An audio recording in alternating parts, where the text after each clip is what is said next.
Yeah. Welcome everyone. Welcome back for another episode. You have a lot of D-Max in the house. Okay. We're looking professional every week. We're looking better. Camera, lighting, everything. What'd you call it? D-Mac, did you get yourself some headphones? Nah. You know what it is now? You know what? I can ban that. Wait, hold on. You know what it is? It's because D-Mac, we will think it's between you or Lamar on why we got bare feedback last week. Like bare headphones. Hold on. I see this guy speaking audio. I didn't like 2 told minutes anything later. about having no headphones. I didn't get told anything about the information. If I was told that, I could have brought headphones. In fact, But didn't you see Omar's 10 commandments on the group chat? Make sure your posture's correct, guys, as well, and make sure you only take 5 breaths in a minute. I think he said. It's very tight. It's very, very tight. Hold it.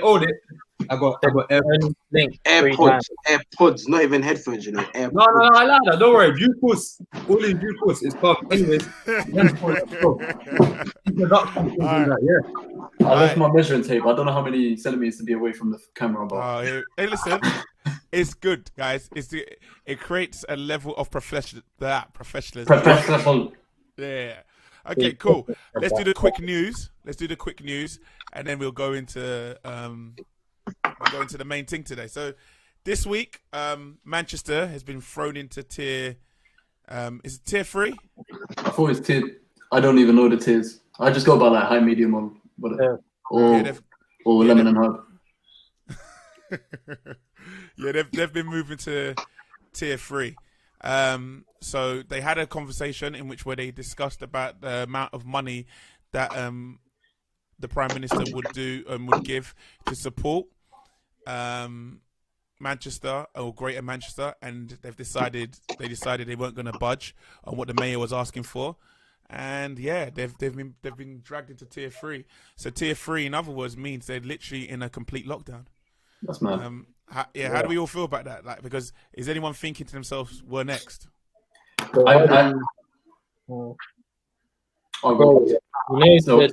YouTube unlisted. It's not public. Unlisted. What is? The YouTube. Oh, okay, cool. I'll go. Yeah.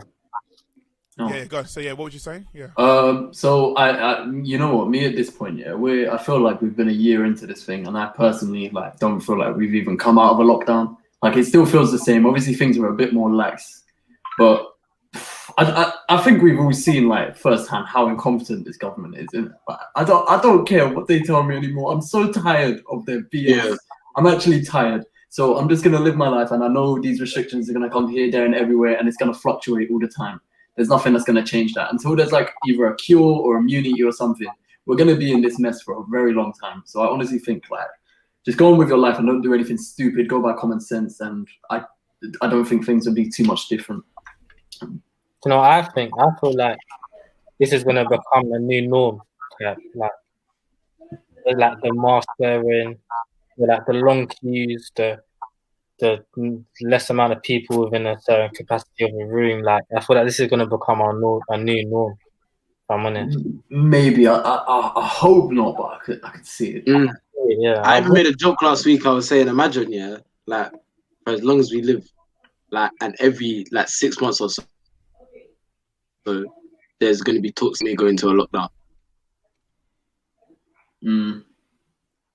It's quite deep, isn't it? Right. When you're deep, it's quite scary. It's very scary. We think we have all this free will and that, but when you deep it, they could do anything, and there's nothing you can do about it. Literally nothing. Can I thought I'd tell you basically the law that I was also going to give you a bit of information to everyone out there who doesn't know what's going on. We're talking quickly about the news of the week, and right now Manchester, Greater Manchester, so that's Bolton and all those areas around Manchester as well. What else is it? It's not Wigan, but it's Bolton and a few of those places. It's Liverpool as well. Liverpool's been thrown. I said Merseyside has also been put into lockdown. They also have the right to give anyone fines at any point for whatever reason. Did you know that you can be fined just for them believing you could contract COVID-19? The police have the right to do that, but it's in the law. But the police don't exercise it for obvious reasons. There would be uproar if they exercised it, but the government's given them that much power. So I thought it's something people should know. I read up on it a little bit, and I was like, "There's no way this is true." But they can arrest you just for conspiracy and believing that they think you could be at risk of having COVID-19 and could be at risk of giving anyone. They could just arrest anyone. So similar situation. That's the reason why we can go deep into that. We could be here forever on that. But yeah, so just also to understand, let everyone understand, currently London has been moved to, obviously everyone knows London's in tier 2. But there's a chance in certain areas we actually could be moved into the red, which may mean we'd end up being tier 3. So yeah, that's crazy. Next conversation to talk about. I don't know if anyone's heard about this. The congestion zone. Oh my days, that's a joke. It's mad. That's a joke. It's a joke. Has everyone heard about this? It's crazy, Yeah. man. Yes. They done a meme, yeah. Meme came out and it was like new congestion zone. It was a picture of the world. Yeah, I've seen that. Oh my god! You know, every single day, bro, the government's taking greater and greater strides to just make our country hate them more. But this Hmm? no, this is what I don't understand. Yeah, like they're just making our world, like our country, in more poverty. They're putting us in more poverty. Speaking of even the topic of poverty on itself, bro, you lot heard about, you know, literally every single Tory MP voted against the children's meals. Yeah, Disgusting, disgusting, bro. Actually, I hate conservatives with every bone in my body so much. Actually, the most evil people. bro. Sorry, like, I missed that, guys. Sorry. What you say? So we were just we were talking about the congestion zone and got into the part of poverty, and I'm sure you've heard as well. Obviously, Rashford went through with the free school meals again, and and it was completely load. I was gonna say I was actually gonna talk about that. That was my next thing I was gonna talk about. The last thing, but you hit the nail on the head. Yeah. So Sadiq Khan. Cause I was gonna do that thing where I talk about Sadiq Khan trying to fight this, then talk about that. But yeah, that's exactly it. Sadiq Khan has tried to argue against this, but government's not pushing. They're not budging to help people further down. Don't want to. It shows you, innit? It shows you. Isn't it scary that they can sit, like they'll be like, yeah, well done, Rashford, MBE, but behind doors when they have the vote things. Like, can you imagine? You have to imagine someone sit there and votes and says, I don't think children should eat. And you know what's even messed up? It's scary, the innit? I think one of the MPs. She's like I think she's head of child welfare or something, and she voted no.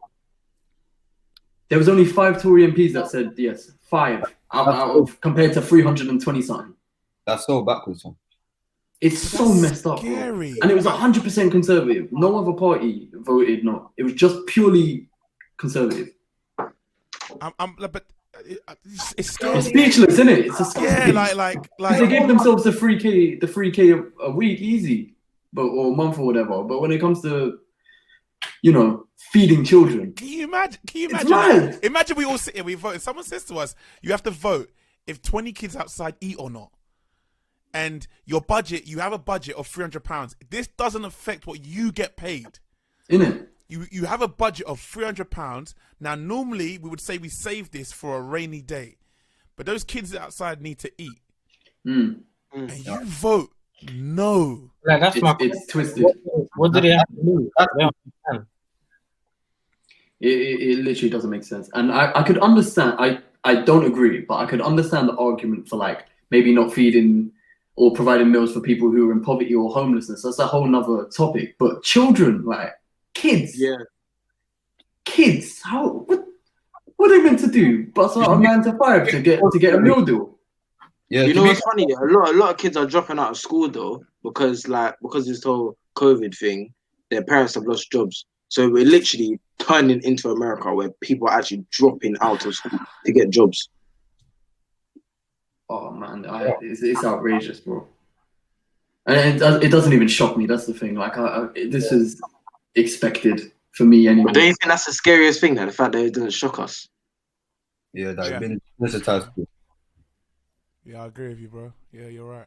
The fact that it doesn't scare us. But in a sense, I guess COVID exposed a lot of people changed their minds on like how the government are running the country in terms of COVID and stuff, and a lot of people have like been like, oh, like F Boris and this, that, and the other since voting him in. So I'm praying come next election that a majority any other party, but I don't see it happening. Not in this UK in this day and age. Yeah. It's scary, isn't it? I don't know. Yeah. Now it blew me back when I saw that. That's why I was going to talk about the congestion zone one. I feel sorry for Sadiq Khan. I've never felt sorry for someone. I finally feel sorry for someone. I'll explain why I feel sorry for the guy. So, at first, I thought he was sorry for my language. If any kids watch this later on, SHIT mayor, and I was really cussing off. And then he one day just opened up to Piers Morgan on GMT. GMB, so Good Morning Britain anyway. When he was having a conversation, he just said, I'm not being included in the Cobra meetings. I'm not being told what's happening.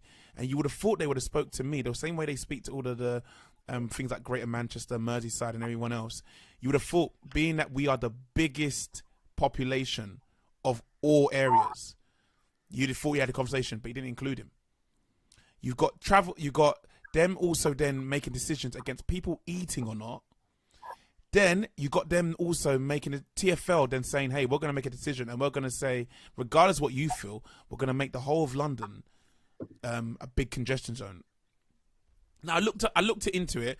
Apparently, if you live within a congestion zone, they take like they knock off something like 80%. But even then, you're paying £3 something just to drive in your own freaking city, just to go to the. If I go to Co-op, yeah. If I just take a quick move, let me get that deep. If Jen goes, she needs to move the car. She's getting charged for it. Yeah, no, that's. Can you see that's crazy? That is. You need to move the car. You're getting charged £3 something. That's that. I mean, and I forgot to tell you. Sorry, and that was also on my list. The congestion charge is going from £15 to 25. They want money. Oh my gosh. Remember, and that's why I bring up Sadiq Khan. All of a sudden, I realized that he didn't actually have any of this power. So TfL are doing all this. TfL are doing this. So for anyone who lives outside of London, who's like all my Merseyside people, Manchester people that watch all this, basically London is just basically being made impossible to work in, live in, and function. They're making it impossible for everyone. Mm-hmm. So how you doing, boys? Yeah, they're making it impossible for everyone to live in. So yeah, that's that conversation done. But yeah, that's the news of the week. So congestion zone's going up for anyone who doesn't know. £25 is the price that everyone's talking about. You know what? I'm going to share the screen so people can see how deep it is, because you're probably thinking, what do you mean congestion zone? Just put a picture up of the world. Yeah. Let me put a picture up and then. That's the new congestion zone, man. For real. Can anyone see that? Yeah.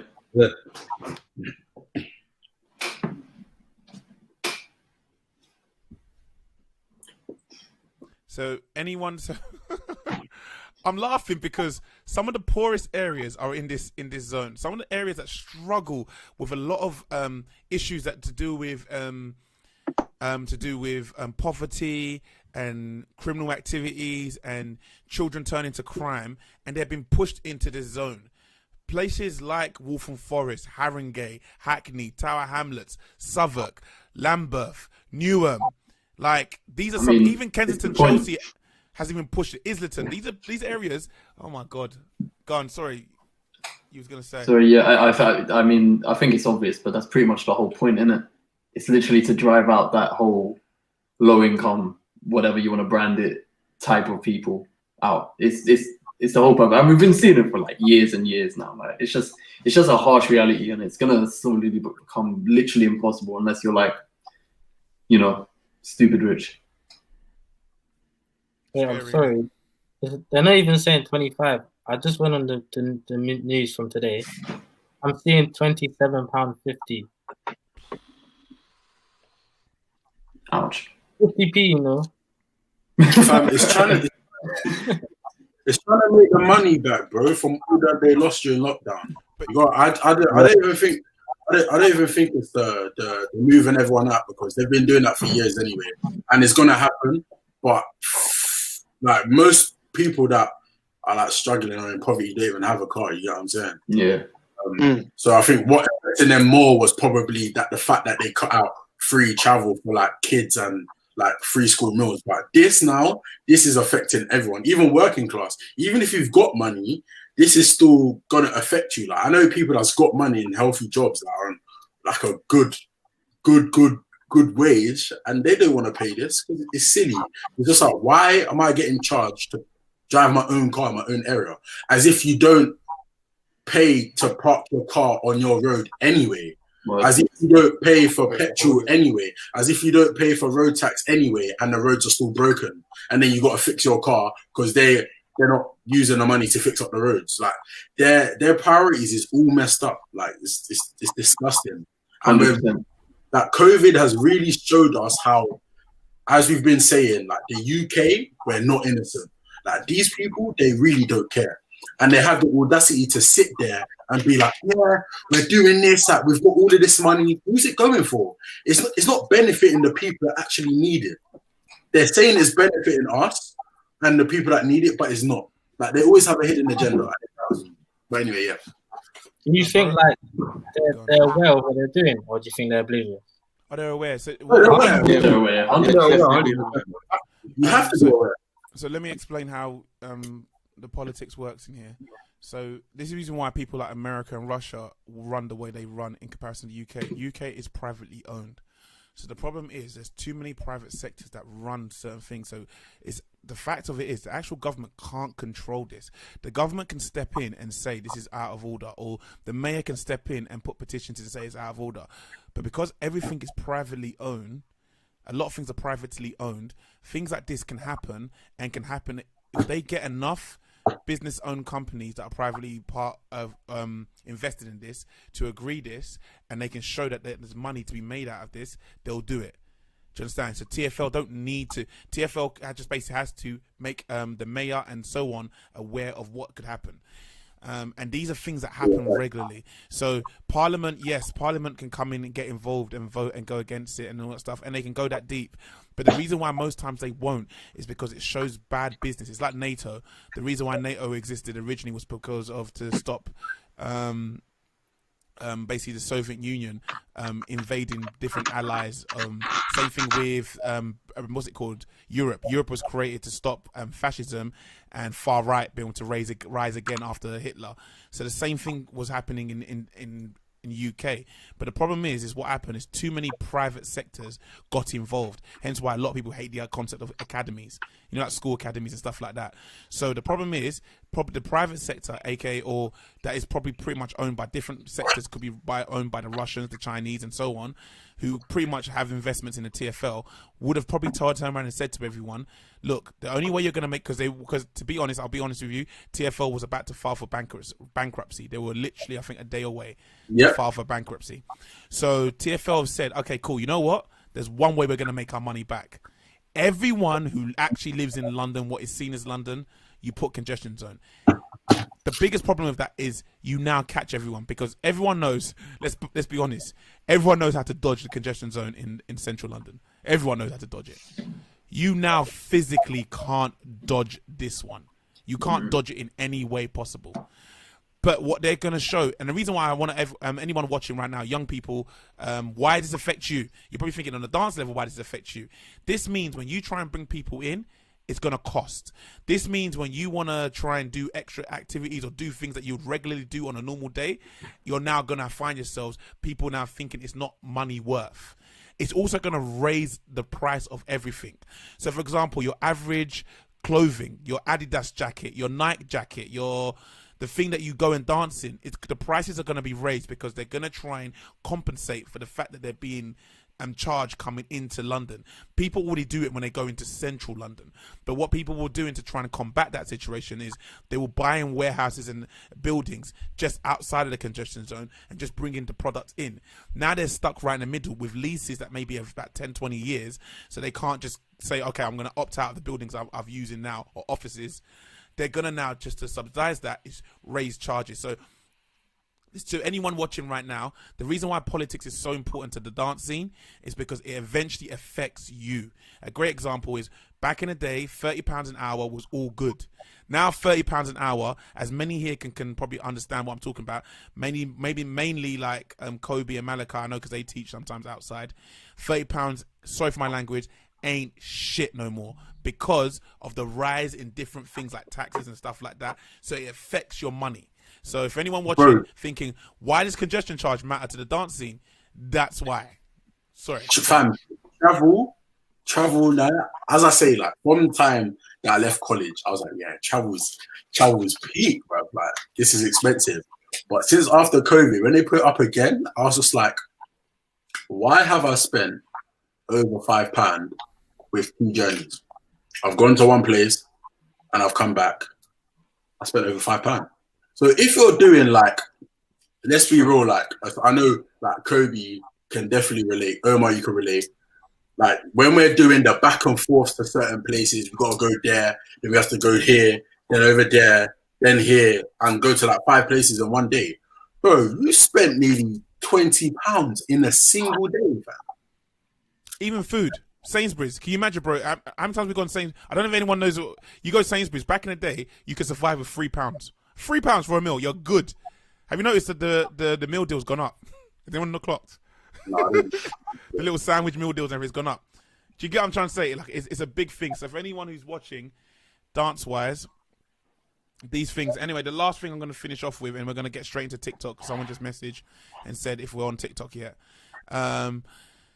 The last thing I'm going to mention is obviously we are looking like we are going into a no deal. So if you want to quickly go get your last little minute trips to Europe, go do it now. And any of the people who voted for Brexit, you best get rid of your Tenerife houses quickly because you're going to get taxes on that.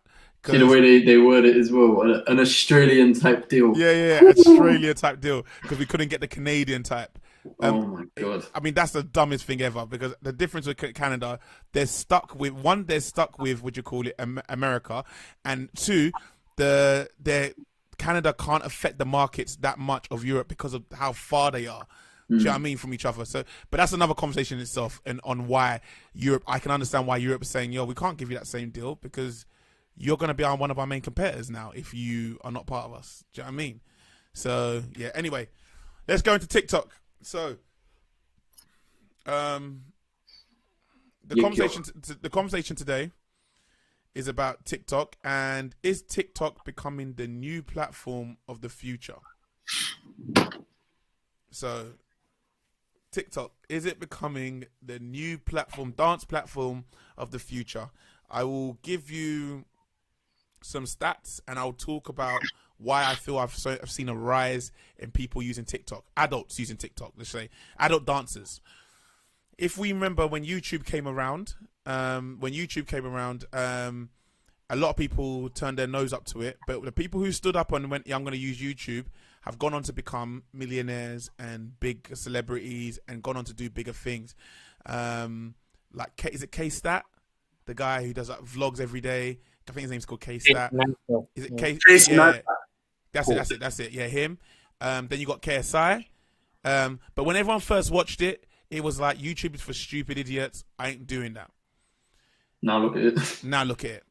We move on. Let's just go a little bit more further back on Facebook. A lot of people who use Facebook, like, I forgot her name. It's just a blonde girl. I forgot her name. She does loads of like little talk. She's like a comedian. Tristan posted a dance with her once, but she does a lot of comedy. When Facebook first launched and she started doing little videos and they started allowing to do videos, she did a thing. Everyone thought it was stupid. Everyone ignored it. She jumped in it. Now she's a thousandaire/millionaire. And obviously YouTube, there's more people like the Stormzys and stuff like that. Remember, Stormzy came from YouTube. Do you understand? When no one was really kicking off it. Let's move on to the next thing. Then you got things like what do you call it? Snapchat. Kylie Jenner was probably using it more so than her sisters were. Now Kylie Jenner is probably the most richest out of the Kardashians by jumping on something that people weren't originally jumping on when it first came out. Let's now move on to the bigger bad boy. Do you understand? Instagram.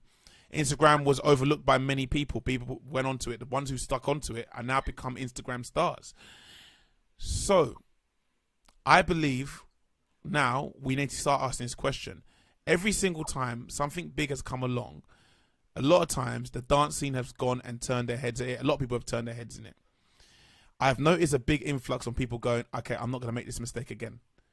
So do we feel TikTok is the new platform for dancers? And then I'll go around the room and everyone kind of give their feelings on that. Cool. So, Kamani? Right. So I would say yes, it's rising rapidly. The audience, like the audience that TikTok has gained is crazy. Like I think the most followed person on there is Charlie. She's nearly 100 million followers on there. So that just tells you how big the platform is in itself. In terms of dance, that's where it started. That's where its main like focus and selling point was, like dancing and just movement within itself. I, to me, I feel like there's nothing wrong with that. I'm seeing it more from a business business point of view, and how you can branch off that. That don't have to be your main focus point of your audience, but that could be another audience that you could gain into one big audience. Like to me, I see it like as a smart move to get people from TikTok to bring it to another platform, so you can get all different types of audience from all different types of platforms. So like literally for myself, I'm going hard on TikTok because I want to get my following from TikTok onto my YouTube. YouTube is my main focus point. I'm going hard on Instagram and get it to my YouTube. I'm trying to get all these different sources into one platform, so I eventually have one big like source, if that makes sense. So I think it's smart to jump on it, if I'm honest. It's getting harder because it's starting to become a norm. It's starting to become like everyone jumping on it now. But like it's luck, I'll be so real. It's just luck. I got a small following of like 30,000. It was luck, small. random. Like I didn't mean for that to happen. You know what I'm saying? Like I just posted and stuff. So I think it's a smart move to just jump on it if you're willing to like look at it from like a business point of view. Yep. I like okay, that. Cool. Lamar, so how do you feel? Do you think TikTok is the new dance for social media? Finish your food, man. The new dancer's social media platform. Me and Kobe were just talking about that.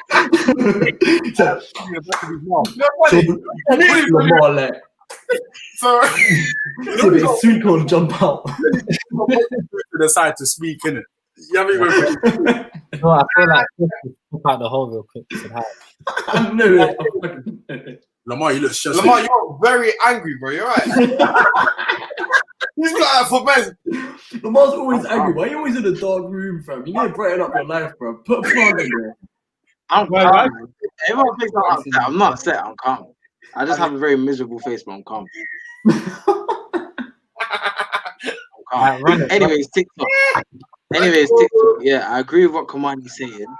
But with TikTok, I feel like, yes, it's the new way of like branching out into dance to a certain extent. But I don't think it's TikTok's fault. I mean, I feel like things like COVID and the pandemic helped with things like that, because a lot of people are, at home all the time. They had nothing to do. Even I heard some people said that TikTok was almost like a coping mechanism for a lot of people. So I feel like subconsciously, I don't think that was their main target. But as far as adults jumping on TikTok,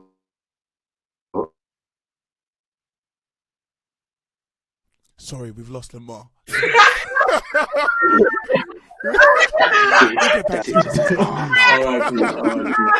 Hold on. I'm back now. As far as adults, I'm back now. Okay, he's back. Yeah. He's back. Let's go back As to far you, as adults Lamar. goes, I heard a lot of adults bashing like that, saying that, oh, I would never get TikTok, blah, blah, blah, blah. And now they're starting to see that there's actually money in TikTok, because you could be making 80 to just over 100 and something pound a post if you have, like, I think it's over 100,000 followers or something like that, and if you're over the age of 18. So if I'm an adult and I do 5 posts a day, a day, I could be paying for a bill in my house. So with What that bill being cost said, you £500? but what a little bit extra. I don't know. I gotta ask you that question. Me and your mum goes. Listen, I said 80. I said 80. So I don't exactly know the right amount in it. I'm just guessing.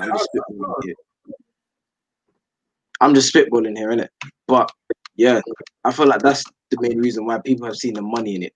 But I don't think a lot of people actually enjoy it though. Right now, I don't think people actually enjoy it. Because when the whole money thing comes out, I feel like that's when people will be like, oh yeah, this is long. Yeah, I agree 100%.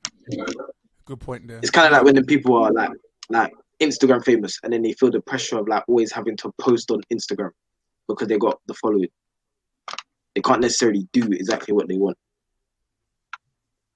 That's a very good point, actually. I see that with. I remember. I don't know. Kobe came on the end of this. Jack, you didn't obviously know much of it, but we started feeling the pressure when we had our Instagram and out of the blue. So when Jack joined, our Instagram was like 9,000. Then out of the blue, when we started like posting and everything, we went up to 15,000. It just kept on going up.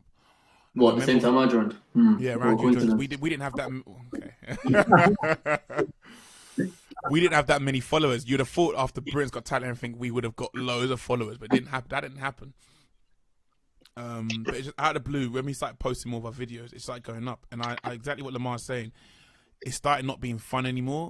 I think to the point we just stopped posting. Like, it started not being fun anymore because it was like, it felt like we had to keep up. Instead of doing it for love, we felt like we had to post to keep everyone engaged. So yeah, I know exactly what you're talking about.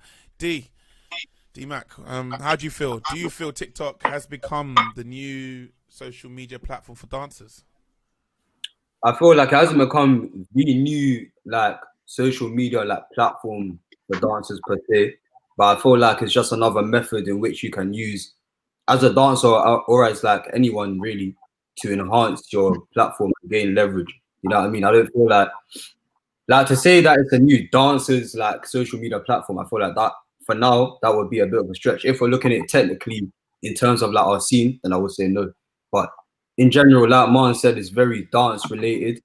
Even though people have moved into like kind of comedic little like skits and stuff like that, but I don't think it's like rough. Skits. I knew that was I lied. Let me go again. D-Mac likes his TikTok skits. I knew Malachi clocked it. It's calm. Hey, that is joke. Anyways, you get the point. Even though it's moved to like comedic skits and all of that and whatnot, it's still heavily dance related, isn't it? So maybe in a couple years' time, it could be the new dancer social media platform. But for now, I would say no. Yeah. That's good. Okay. Malachi, Kobe, go. Finish off me, bro. I'm waiting for these men to trip up. I would say I agree with Kamani in terms of what he was saying about like the kind of outreach and stuff. I think I used to be one of the TikTok people that's like, no, I'm not jumping this. I'm still kind of on a line where I feel like you have to. I feel like you can either go very left or very like right with it. I feel like you can put a lot of effort into it and like hope for the best, or you kind of just do it for the sake of doing it. Do you know what I mean?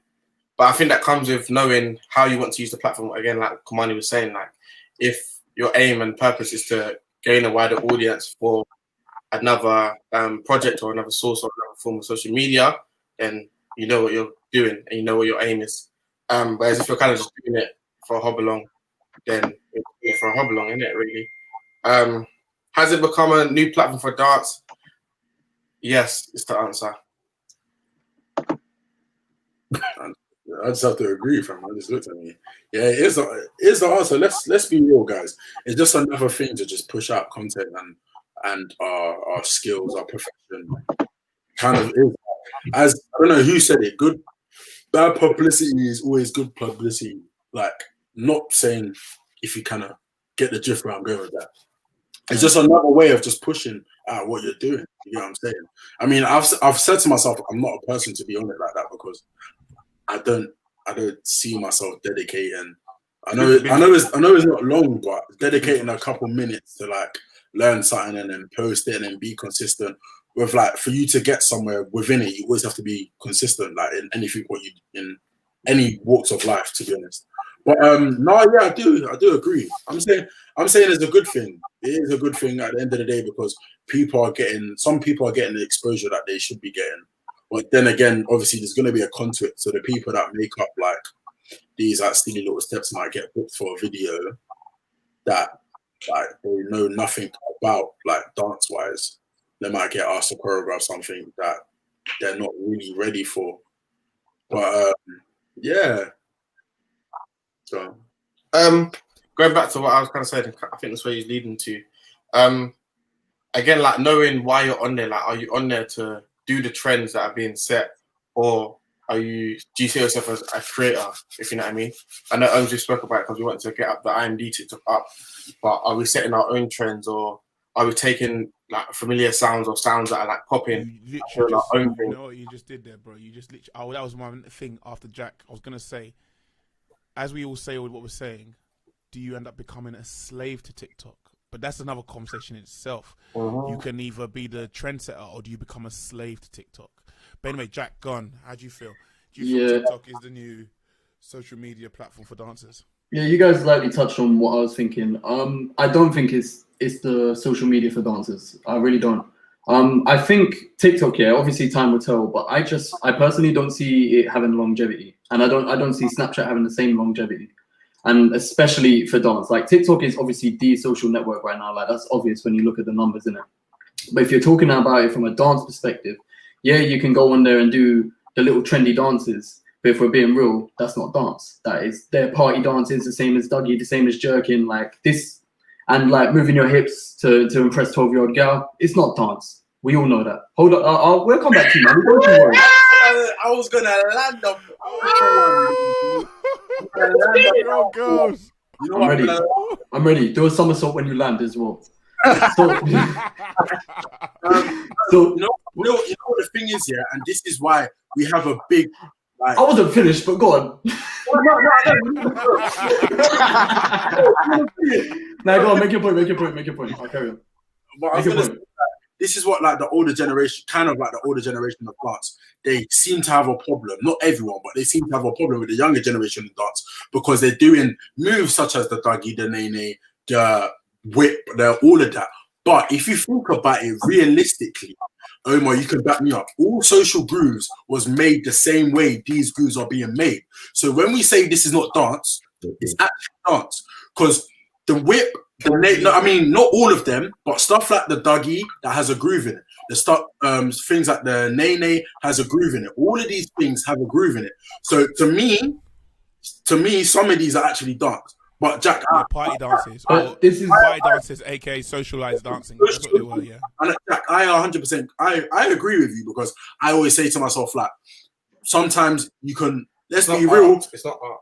Let's be real, like more of an expression, but it is. But let's be real. It's kind of like your Instagram dancer. You get me? When we know people as Instagram dancers because you know nothing more than, without being rude, you know nothing more than what you guys do from certain trends. Like if we tell you to create a routine or do certain things. That's the point I'm trying to get on though. It's not the social media for dancers then. Yeah, it's for trendy dances. But it's a whole different conversation in itself, which we could go on for ages. Like if you're gonna use it to do those social dances or if you're gonna use it to express your own creativity, I don't think it's the place to do that.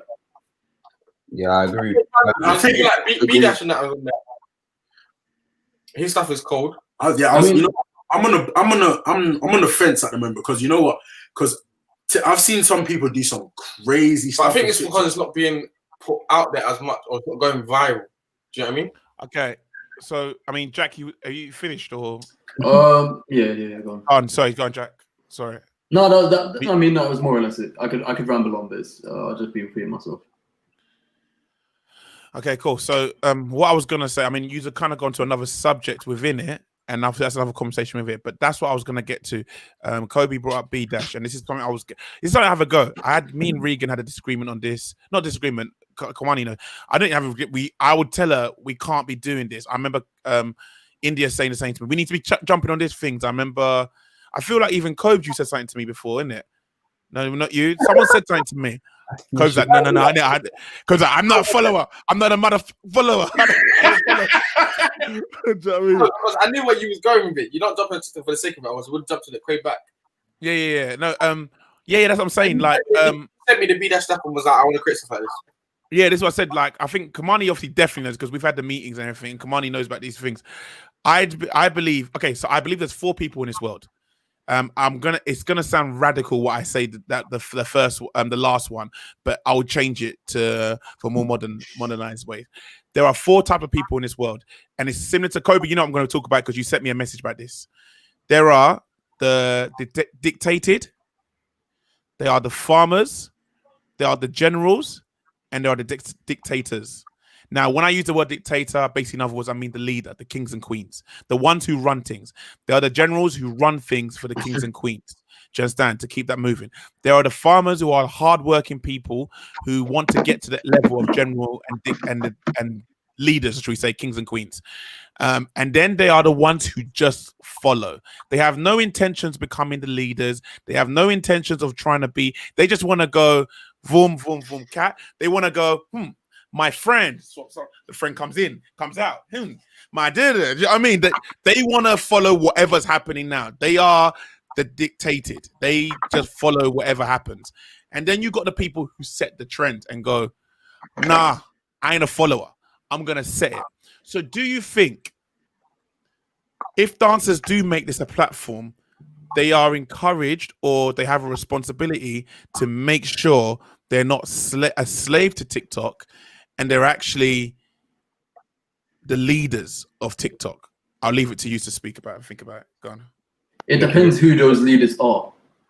Do you know what I mean? If you have an actual dancer who's doing that and like teaching, they're trying to like show and teach like proper dance, and I couldn't see too much of an issue, because if that was to blow up, I would give like props to that. Like, that's sick.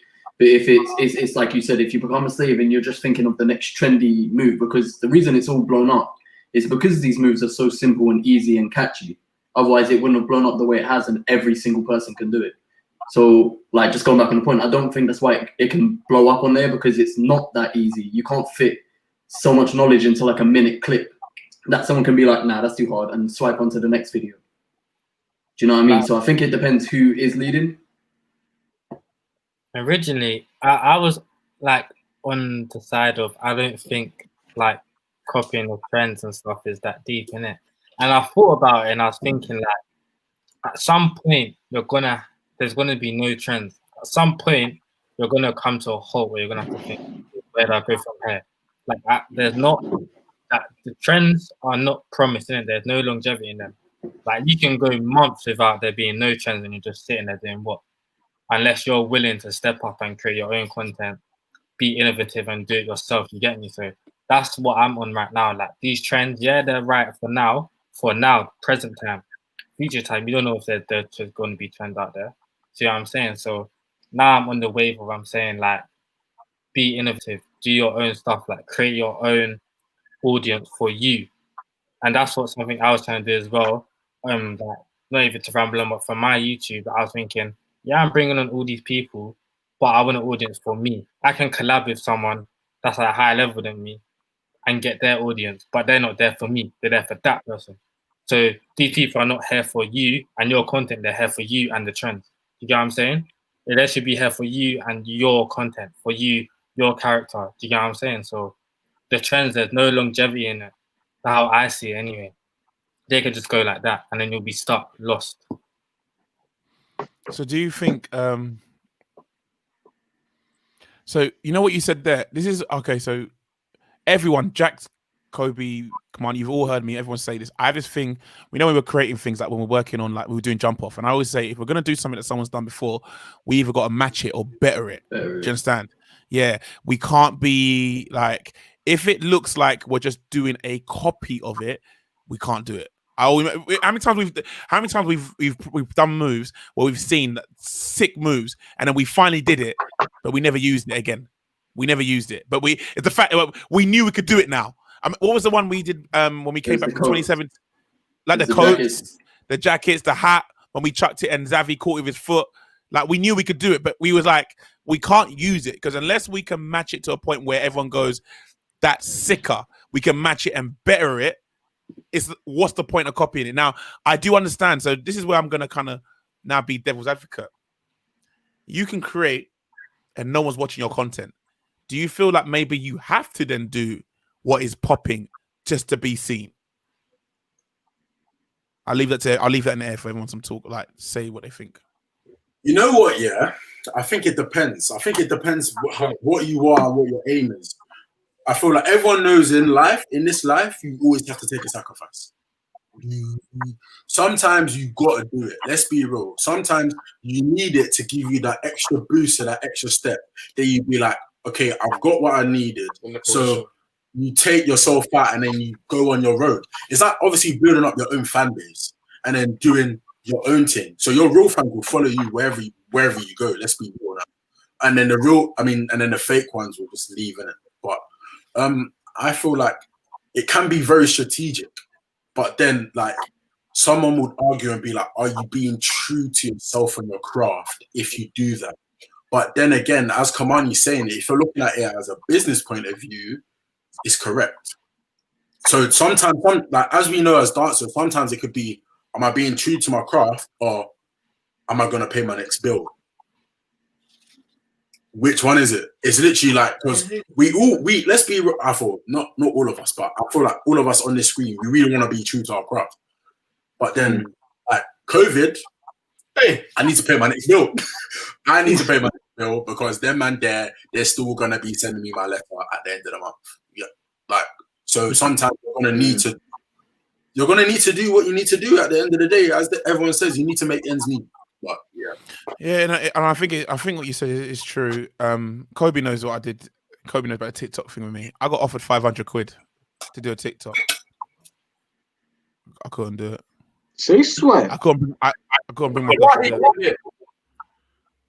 So I want to just also elaborate on what Lamar said. Lamar, it doesn't actually work the way you said it worked. This is what a lot of you do, make the mistake with YouTube. So everyone goes, I want to do YouTube, and go, because I hear everyone makes money. It doesn't actually work like that.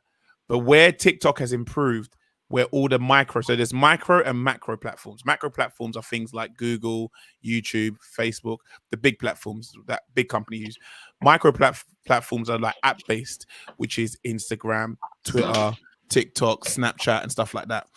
TikTok has made the biggest jump. Why I say maybe people start thinking about TikTok, where they've now found a way of monetizing. Instagram couldn't find a way of monetizing it, but Instagram didn't want to monetize it because who owns Instagram? Facebook. And they want all the monetization to be through Facebook because they monetize on Facebook. But they don't want it to be monetized through Instagram because it would take away the traffic. That's why Apple bought Beats. Do you know Beats are now half the price that they used to be? Yeah, they went down. And you know why they did that? They got rid of the market that was called. They do it all the time. Football does it. Football players do it as well. They buy football players to get them out of the way so the team is depleted. Do you know what I mean? It's a great marketing source. So back to Lamar, what you said. Can you make money on TikTok? Not necessarily.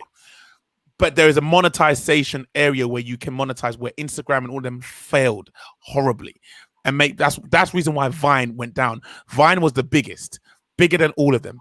But Vine didn't make it possible for you to monetize. And all the big guys like King Batch and all that stuff said, sort it out because we're your biggest stars and we can make money for you. And they didn't get it sorted out.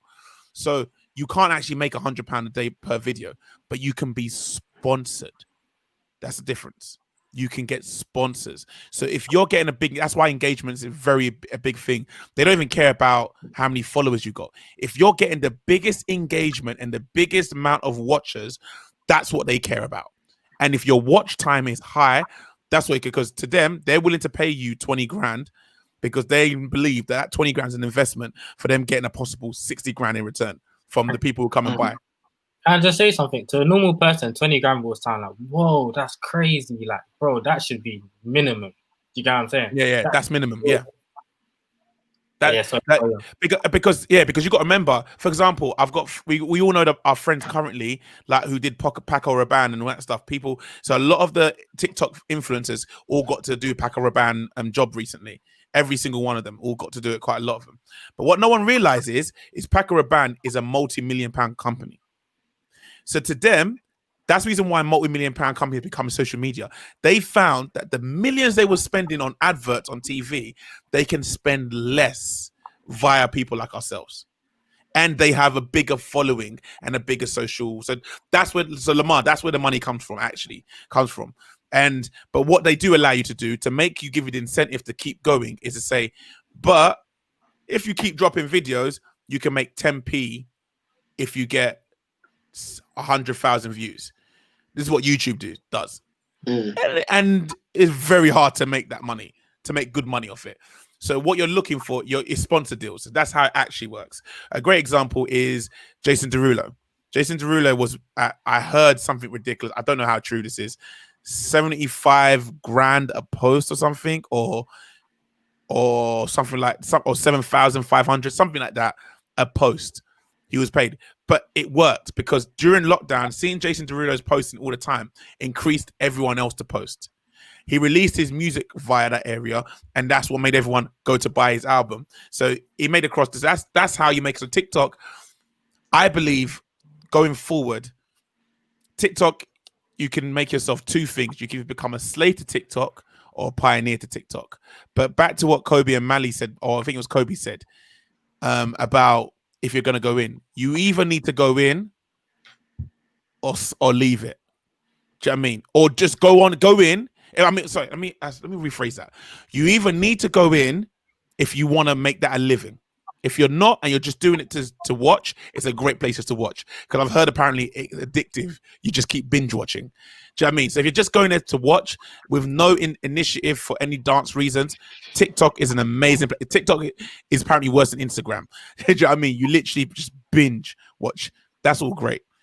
If you're saying, yo, no, I want to make TikTok a dance place, but you're following and you're becoming a slave to it, that's when I'm like, you just have to be strategic. You may have to copy some videos. You may have to go a little bit. Everyone knows what I meant by that. Just you may have to do that. But I can just be honest with you, as me, I'm the worst example to ask for advice on when it comes to these things because I'm just not good at it. Britain's Got Talent. I think Tom was watching last week, who's one of the exec producers. He said he loved the show, but he knows me. A lot of people know me. I'm the worst guy at it. I will pull a crew out of a show just for the sake of it. I'm just not good at doing it. But yous are young, don't learn from my mistakes. So sometimes you got to do what you got to do to make it. So I don't know. But you know what? With that though, you was just staying true to yourself.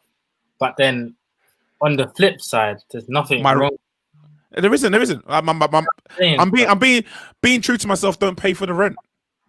But in some cases it does as well. So you just got to play the game. To be honest, you just got to play it. Play it well. Yeah, I agree still. I hate TikTok.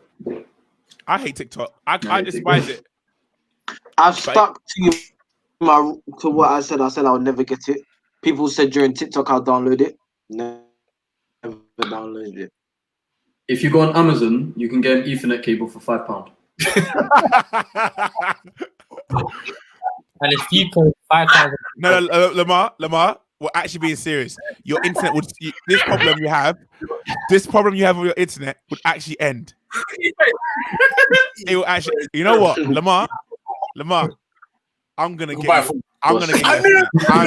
Ethernet cable. I'm gonna get you an Ethernet cable. You know what it is? Because it's literally they're like £5. I think you can get like some for like £3.99.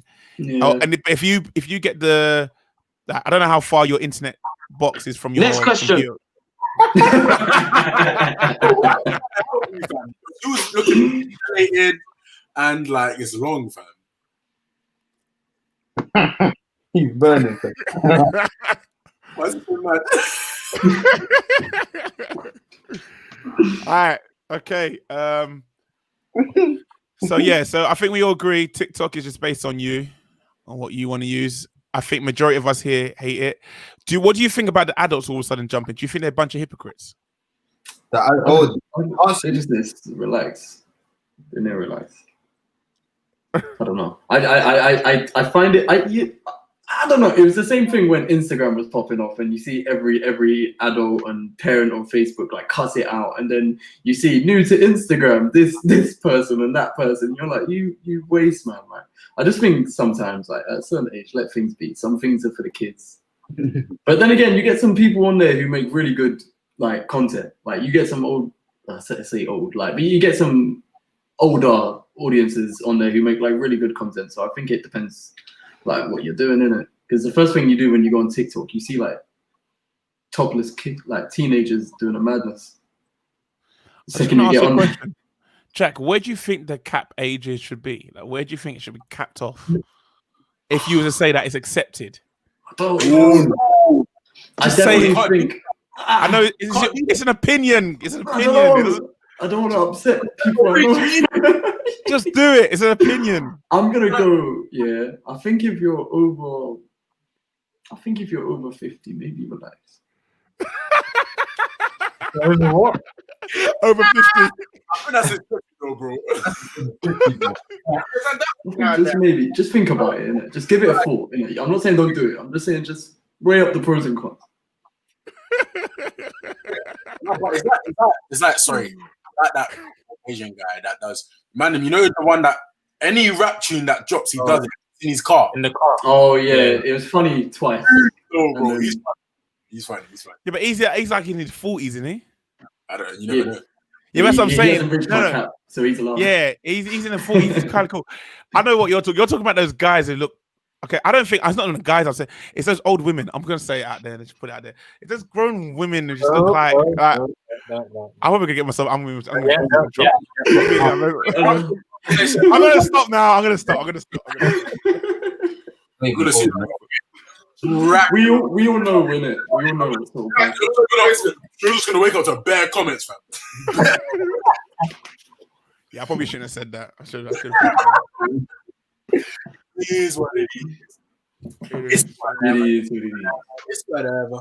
That's my. All right. Okay. Go on. What are you gonna say? Another thing, yeah. Yeah. I'm starting to see big time choreographers start using moves that are coming from TikTok, innit? Okay. I'm gonna put this disclaimer right now. I have done that. Before you get anyone says anything, I have done that, but I have never denied my issue with any of these platforms. I just I want to rise. But I upgrade mine. I do one. When I did this one, I went boom, boom, boom, boom. I popped mine. Yeah?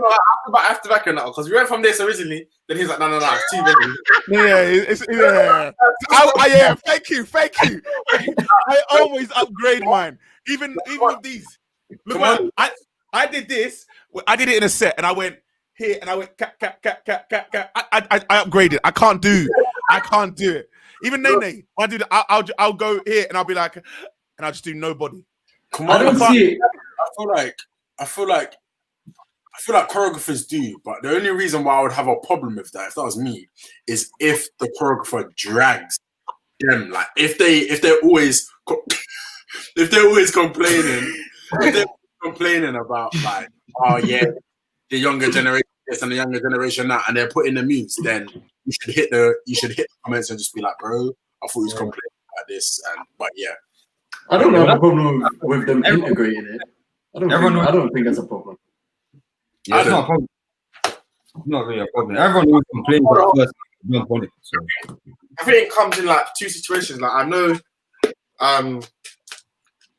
like if I've sat on a choreo, yeah, like if I've like had time, like a good 2-3 months to sit on a song, I don't feel like.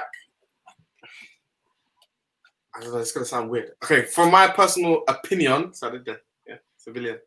Thank you very much. Always some BS every episode. Oh, you look so upset, bro. But we're gonna take it after. Bro, you know what it is, Lamar?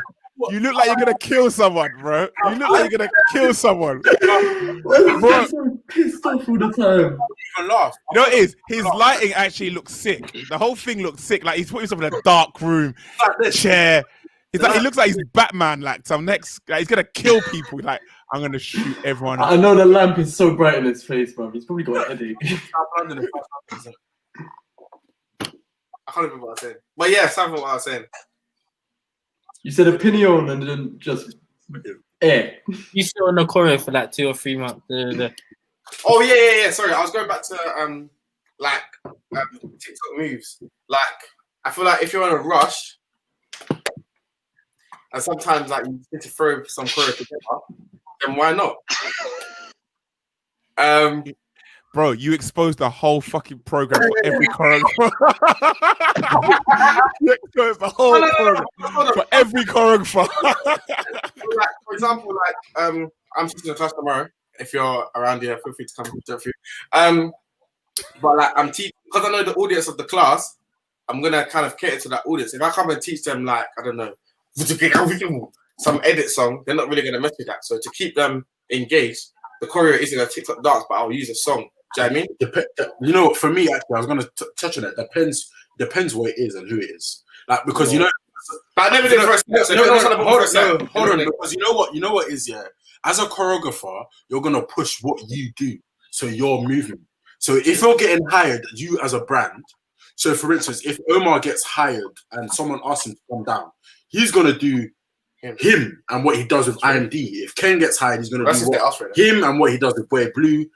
No, yeah, that's if someone be specific. If they say, "Oh yeah, we want you to do this," but if they say "be you," then that's a whole different ballgame. But then I feel like,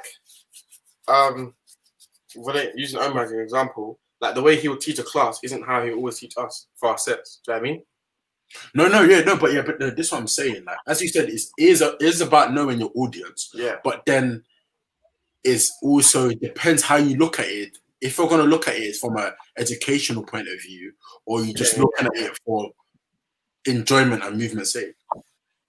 That's how I just gotta look at it. Nice back. By the way, guys, can you look at a comment because my comments aren't coming up on my thing, so I've missed all these comments people were writing. Come on, nice back. If you can, so if you can just look it up, so every time someone responds, thank you guys, thank you, because I'm literally missing it. So I've only just got some that's come through now. It's mad. I don't know why it's coming so late. I've got some that come on YouTube and then only some on Facebook. Yeah. Dean wrote an essay. I'm not bound to read that. Sorry. Oh my god! Yeah, see that. TikTok takes. That was a congestion charge comment. TikTok takes the pure talent from us dancers and allow people who think they're dancers grow bigger and actually don't shine light on the real dancers. Is the app that is really killing us, the real dancers. From Ben Greenwood. So do you think it's? I mean, that's a. Go on. Oh, you're so polite. It's. Oh, I lost my train of thought. What was I gonna say? Yeah, it's another one of those like. I mean, I guess this was a trend, like Mally said on Instagram earlier. If you know nothing but social dances, I don't think you're a dancer. Yeah, I don't think you're allowed to call yourself a dancer. I think that's almost disrespectful. If you can't develop it, I feel like that's all you know, fam. You just box yourself into something. If I see a toe spin and someone hitting the folks, I get so pissed off. It actually pisses me off. Someone said that for the twins, man. TikTok got bare people thinking they can dance. Wait. I can't lie, I'm scared to talk because my thing might glitch, but I'm just gonna go ahead and do it. But I feel like there's a difference between somebody that's dancing and a dancer. Say that again. Oh, you think there's I get what you're saying. You know what I mean? Yeah. Like there's a difference between somebody that dances and somebody that's a dancer. So I feel like with a dancer, I feel like you need to have some knowledge behind the actual foundation of the type of dance that you're in. Somebody that dances, you don't need to know nothing other than just how to move or groove. In my opinion. Okay. I'm gonna throw this in there, and then you're gonna probably think, and everyone's gonna say, and I may get messages tomorrow. Please, everyone, don't shoot me. Do you feel okay? Do you think this is how people feel when they go? Okay. Do you think that's the same thing with people that go to classes in like bass and 68? Okay. So before anyone says anything, I'm just saying, like, he's got a point. No. Oh yeah. There is. Sorry, can you repeat? I was gonna say though, as well as that. Sorry, I was gonna say that I also agree with you because Ken highlighted this a couple of years ago as well. Even for our sake, there's being a dancer, there's being a dancer, there's being a performer, then there's being an artist. There's three different things. So to me, and it makes sense to me. If you're a dancer, you just learn from. And there's been a choreographer, and there's been a coach, a teacher, a teacher, like the list goes on. Like for me, if you're being a dancer, or it's literally like you copying a choreographer.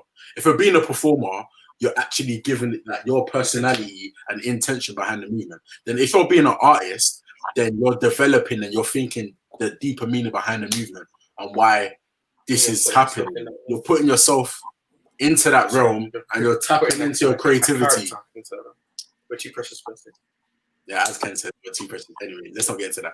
But yeah, I think I kind of got my point across. I agree. Quick question though. This is just me just thinking on like the other side, yeah, because you come across like these Instagram sort of dancers every now and again, and just to be said, I am on the other side of the fence. But if you're someone who doesn't go to classes, they don't train, they don't learn off like choreographers, this, that, and the other, but they truly enjoy just dancing every single day. It hasn't got to be like original moves. They see what they see online and they do it every single day because it's their passion. They just turn on some music and they do these sort of social dances. What do they call themselves? Because they are dancing, but it doesn't make them a dancer. Trend dancers. No, I know what you're talking about. You see my point? Yeah, I do. Because I just said they're not a dancer, but when I deep it, if that's what they do every day and it's their passion, even though it's not like through and through dance, I don't know what to label them. I think it goes back to what Mally said. Maybe they are a dancer. If anything, I would say they are a dancer. I think they are dancers. I think they're all dancers. I think if you're a trend dancer, you take classes. You're a dancer. You dance. Yeah. But I think there's a difference between being a dancer and then being an artist. And I think I think if we kick that point that we've been trying, a lot of dancers. I say the word dancers, but a lot of dance artists for the last 3 years have been pushing this term, the artists, because we what's the word? Differentiate. I can't say the word right now. Recognize there's something more. Yeah, we want to be, because unfortunately there's that blurred line was so thin. People in the industry are willing to hire TikTok dancers with the concept in mind that they're no different to people who live it as a life. And the only way you can make a difference is by relabeling it. And so I think being relabeled as artist dancers in comparison to, because you're completely right. If I love dance, I just take classes. I'm technically a dancer. If I could do it well as well, I'm technically a dancer. At what point can you say I'm not a dancer? But if I'm an artist dancer, it means I'm not just taking classes. I'm training my craft. I'm developing my level. I am looking to grow further than I am, and I'm looking to earn off it. Do you understand?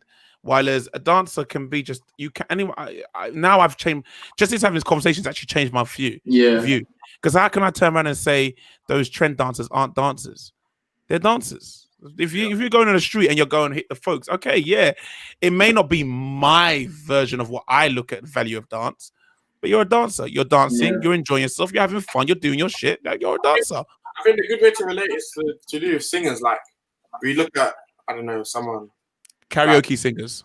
Yeah, like let's do a form of singer. You know what I mean? Yeah. You got your karaoke singers, and then you've got your buskers, but then you've got like artists. Like let me sing like someone did.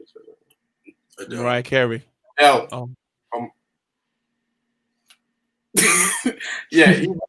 like they're like artists. Do you know what I mean?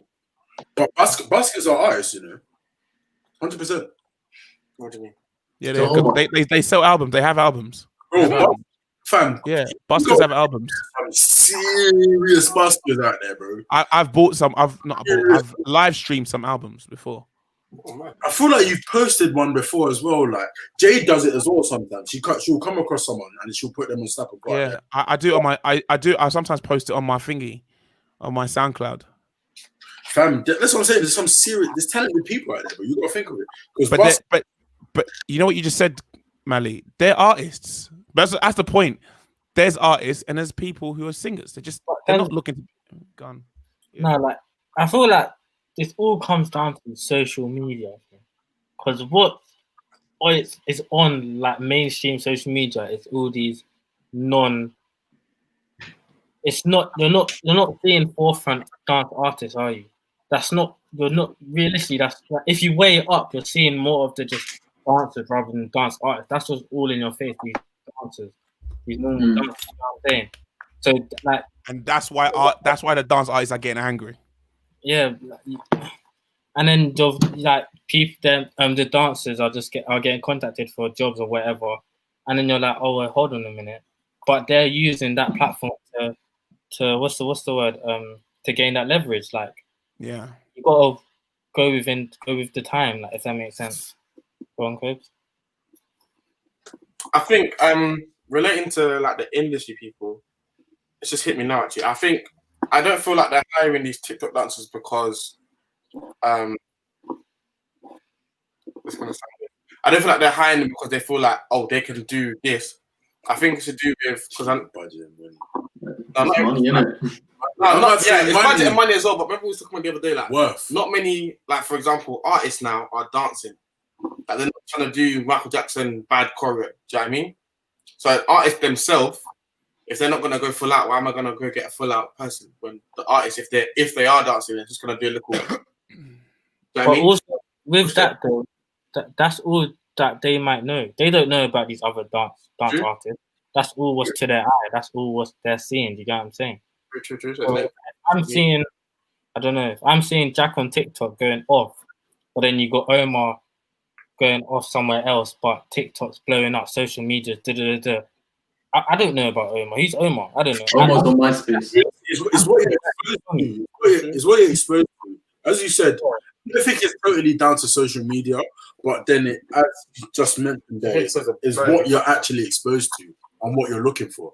Because then again, you do realize this, like Omar knows this, within film, within any production, even like you have people that will be on social media and they get paid to do this and they're scrolling looking for someone, the perfect someone to be like, that's the person that we need, even just to be in the background just singing, bro.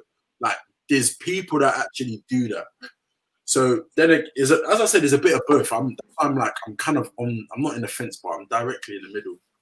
But even with that, yeah, sorry, I know I'm rambling on, but it's like, let's say Omar's still in, I don't know who Omar is. Omar knows people that knows people. See what I'm saying? Omar's thinking, I ain't got to be on social media. I got my contacts. I had network. See what I'm saying? He can still do something big.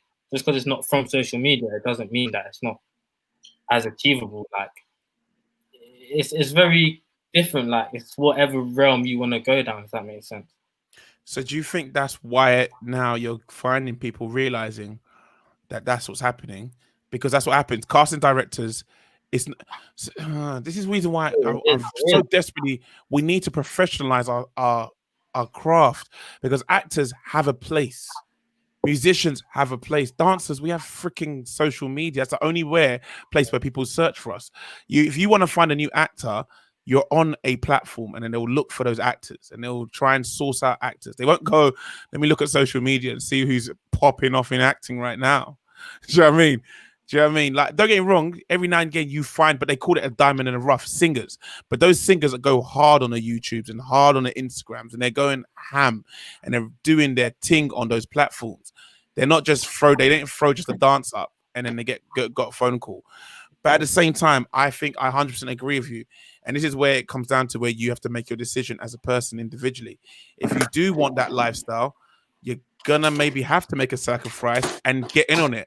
Because if you don't jump in and you know you are better and you know people want simple, you need to jump in, create something that is better than your average dancer is doing, because you're the artist dancer if you want it. But if you feel you're better than that and you don't feel you need to do it, then don't do it. I didn't think I needed to do it. I joked about it with the boys the other day, didn't I? I said, if I went on TikTok, I'll destroy all your lives. I'll literally destroy your lives. I said that. You know what, bro? Touching on that, you know who I'm kind of thinking of. And in the beginning, I feel like maybe not just me, but a lot of people thought that he was just that kind of dancer. Kid of the Great. The first things that you saw from him wasn't your isolation, your all of that stuff, like your proper, there's all of that. Literally, that him in that hall in it, wherever they was in a basketball game or whatever, and he started doing the nene. That's the video that made him go viral. But Kiddo, he's cold. Like he's actually hard, and he can actually dance. But Mali, it's back to that point. He took something that was everything everyone knew, and then he upgraded. No, that's what I'm saying. That's in response to what I just gave an example. That's my example of like what you're talking about, as in like having taken something and then still doing it. Oh, like, yeah, I get you mean now. For instance, for me, I feel like he does both. Like he caters to the people that love that, but then at the same time, like he'll drop a video that you're just as us, like artists, that we'll just be thinking, bro, like, that was mad. But yeah. Okay, I think there's so many people that are indifferent with the TikTok. I just think the danger is the reason I brought this up. I originally brought this up on a script 2 weeks ago, because I always try and script things out ahead of time. And the reason I brought it up because it made me realize, I'm sitting here thinking I'm not really going to get on TikTok, but already TikTok, I think we forgot that TikTok is no different to I'm taking a piss here. TikTok is no different to what do you call it? It's no different to YouTube. You know what I mean? Or Instagram and stuff like that. But we got to jump on that and be quick on that. Like, not what do you call it? Not be behind anymore. That's what I'm trying to get at. Let's not be behind. So, okay, Yeah. cool. All right. All right. Last thing of the day. This one. I asked people to get information because I didn't want it to be Omar just talking on this thing because I felt like maybe it would be literally Omar and Jack, even though I actually asked Jack to do it, but it'll be Omar and Jack talking because it's political, isn't it, stuff? But I'm hoping everyone, I know Kamani said he didn't understand, so Kamani is going to be a listener, I guess, on this one, unless he's got some information now that he's learned.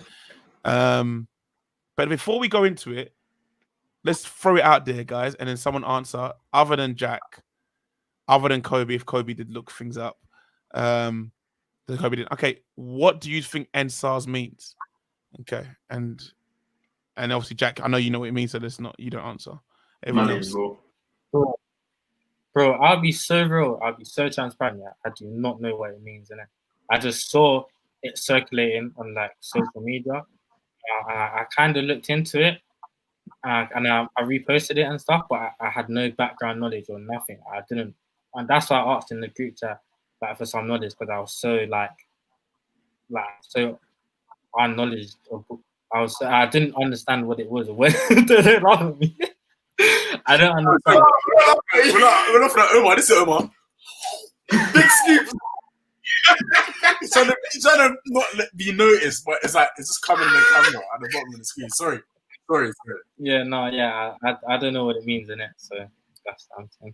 Well, I'm assuming that it means obviously because as we've seen, like everyone in Nigeria has been getting like abused on a mad thing, like through the government and through like I think it's called the anti-robbery unit or something like that. So what the government are doing is basically using them who are supposed to be protecting them, and they're using that unit to like attack all the innocent civilians of Nigeria. So I'm guessing NSARS basically mean end the abuse that the government are putting onto like all the innocent civilians. That's what I think it means. So yeah, that's my take on it. Anyone else? Lamar? Anyone else? This Lamar guy. So literally what Dejan said, that's what it was. I think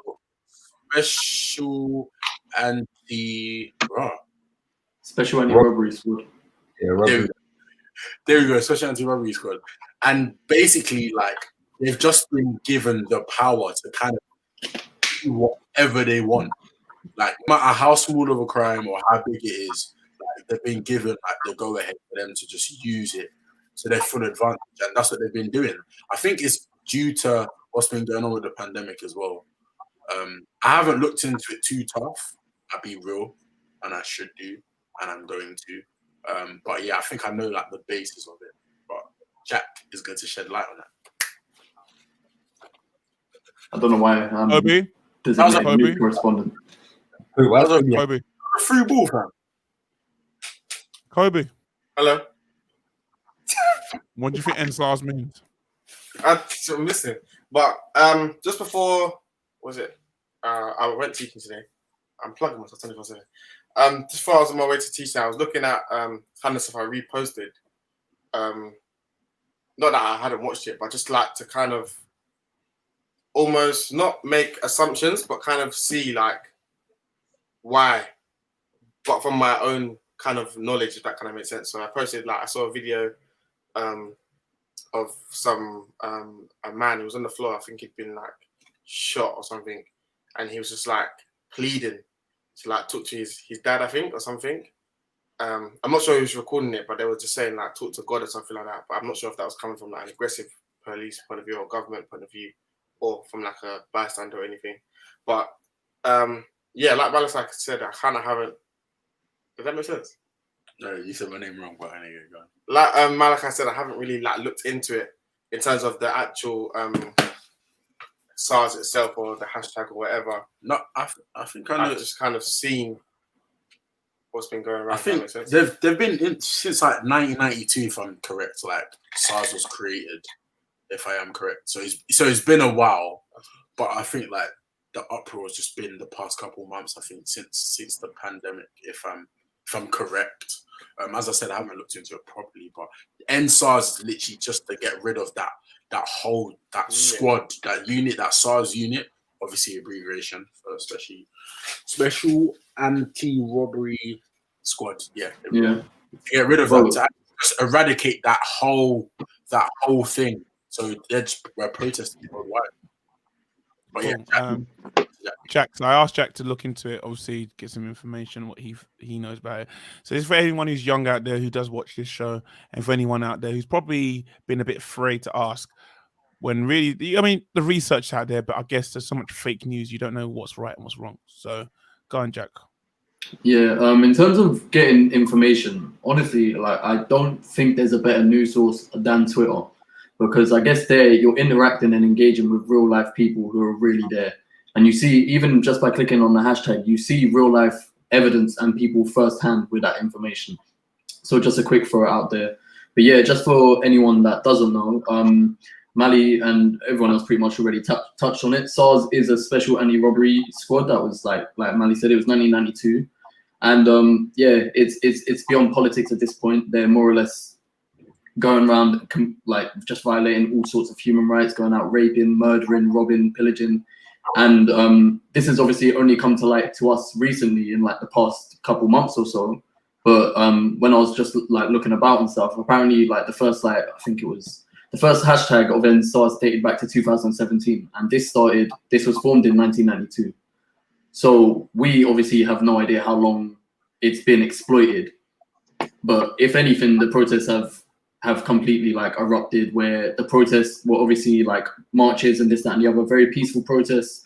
And then a few nights ago, there was a protest at Lekki Tollgate in Nigeria, where essentially the armed forces, whoever those people were, have more or less barricaded the people in there, cut off all electricity, cell towers, and just more or less just let shots fire into the crowd. And there's obviously been lots of casualties, lots of injured people, and it's not even just at Lekki Tollgate. It's all over the country. It's just like erupted into like complete warfare, more or less. And yeah, it's disgusting. And other than disbanding the whole unit of SARS, they've been trying to do that. They've said that many times now, and it never really happens. They tried to dissolve the unit, and it's rebranded as something else. But especially in recent days, I don't want to speak on behalf of obviously anyone there, but from what I'm seeing from it, it's gone beyond disbanding the unit and the whole corruption of the government itself. Like a lot of information has come out. Like even just today, what did I see? I literally just had Twitter up. There was a warehouse that was raided, where I'm not sure who was in charge of this, but they had hundreds and hundreds of thousands of kilos of food that was meant for the pandemic, and it was just held there. in the warehouse. It was meant to be distributed, and it was just there, completely locked off. So it's beyond the anti-corruption like police force unit. It goes down to the politicians themselves, and yeah, man, it's a big mess. It's a very big mess. I think there's at least 56 confirmed deaths, but from what we see online, it goes way more than that. They open, yeah. So it's the military. They're saying the Nigerian Prime Minister is pretty much turned around saying that it's fake news and throwing it out there to the world. This isn't a situation that's just happening in Nigeria. Nigeria is the catalyst of this situation, but this is happening all over the planet, different places. But Africa obviously has a high amount of problems to do with this, because I like to say Africa is not a poor country. Africa is not a poor country. In fact, Africa is the richest country on the planet, or African country, sorry, continent on the planet. The problem isn't richness. The problem is being exploited. They're the most exploited continent. If the other continents were rich, they wouldn't have feel that they need to come to Africa to get all their resources. This happens. So when they say third world countries are the poorest, no, the people are poor. The country's not poor. The people are poor. And they are poor due to the governments because they want to fill their own pockets. Now let's get back onto the SARS situation, because I don't want to over deep it into other issues that happen in South America, Asia, and all the other places with the third world country, or what they call the third world country, which actually can I just throw this out there? Third world country actually has nothing to do with poverty. It was just basically you have the first, you have the first, which was seen as the Western, the second, which was seen as the like Soviet Union and stuff like that. And then you have the third, which is just basically every other country. And every other country was just pretty much basically anyone that was the BAME community. So they were called the third world country, but a lot of people don't realize you just associate it with poverty. Let's move on. So yeah, everything Jack said, for anyone that doesn't know, that's what SARS pretty much is. SARS was meant to jump in and do the job the police couldn't do. Similar to what happens in South America and stuff like that. You got a lot of squad type teams to deal with different crimes that happen all over. So SARS's job was literally just that: come in, sort out all the problems that the police are struggling to handle with. Because you got to remember, as what I mentioned about corruption, that also means when you have a corrupted government, a lot of crime thrives, as we see what happens in Brazil and Mexico. A lot of corruption within the police and so on. So their job was to come in and do what the police couldn't do, their version of Batman. And it's just basically, long story short, it's gone out of hand. The very thing that they were to do for the people, they have actually been the ones doing it. And what does this come down to? Money. It turns out that SARS realized that by detaining the things that they were getting off people, from cars, money, gadgets, things like phones and stuff like that, they were making up to maybe £60 million. So I think I don't know the exact maths, maybe a month, maybe a year, something like that. But you can imagine it was quite a lot. And they realized they were making more money than there was needed. And anyone that kind of stood up against them was murdered or killed. This is not the first time they've heard the terms of SARS is going to be closed down. It's the fourth time, from what I hear correctly. And doing my research, a lot of young people are angry. They're even angry with their parents for not standing up. You can understand the difference in comparison, because the difference between now and back then is the power of social media. So the power to share information. Hence why every government wants to control the information now. They want to control Facebook. They want to control this. In countries like China and Russia, they control their social media. So they can change the narrative. But that's the reason why they struggle to control Japan. Not Japan, Hong Kong. Because Hong Kong was obviously originally owned by Britain. So they couldn't control the social media, but they tried to. Hence why we had the big march in Hong Kong, the umbrella march. If I'm correct. Anyone correct me if I'm wrong. So we're in a situation now in which where SARS has been technically been dismantled, but the people that were in SARS are still there. So what the people are asking for is compensation. They're asking for, they don't trust the government and they want a complete shutdown. They want a rise in pay for police. So they want the police to be paid more, to live in better conditions so they can do their jobs properly. They want a proper screening of police officers.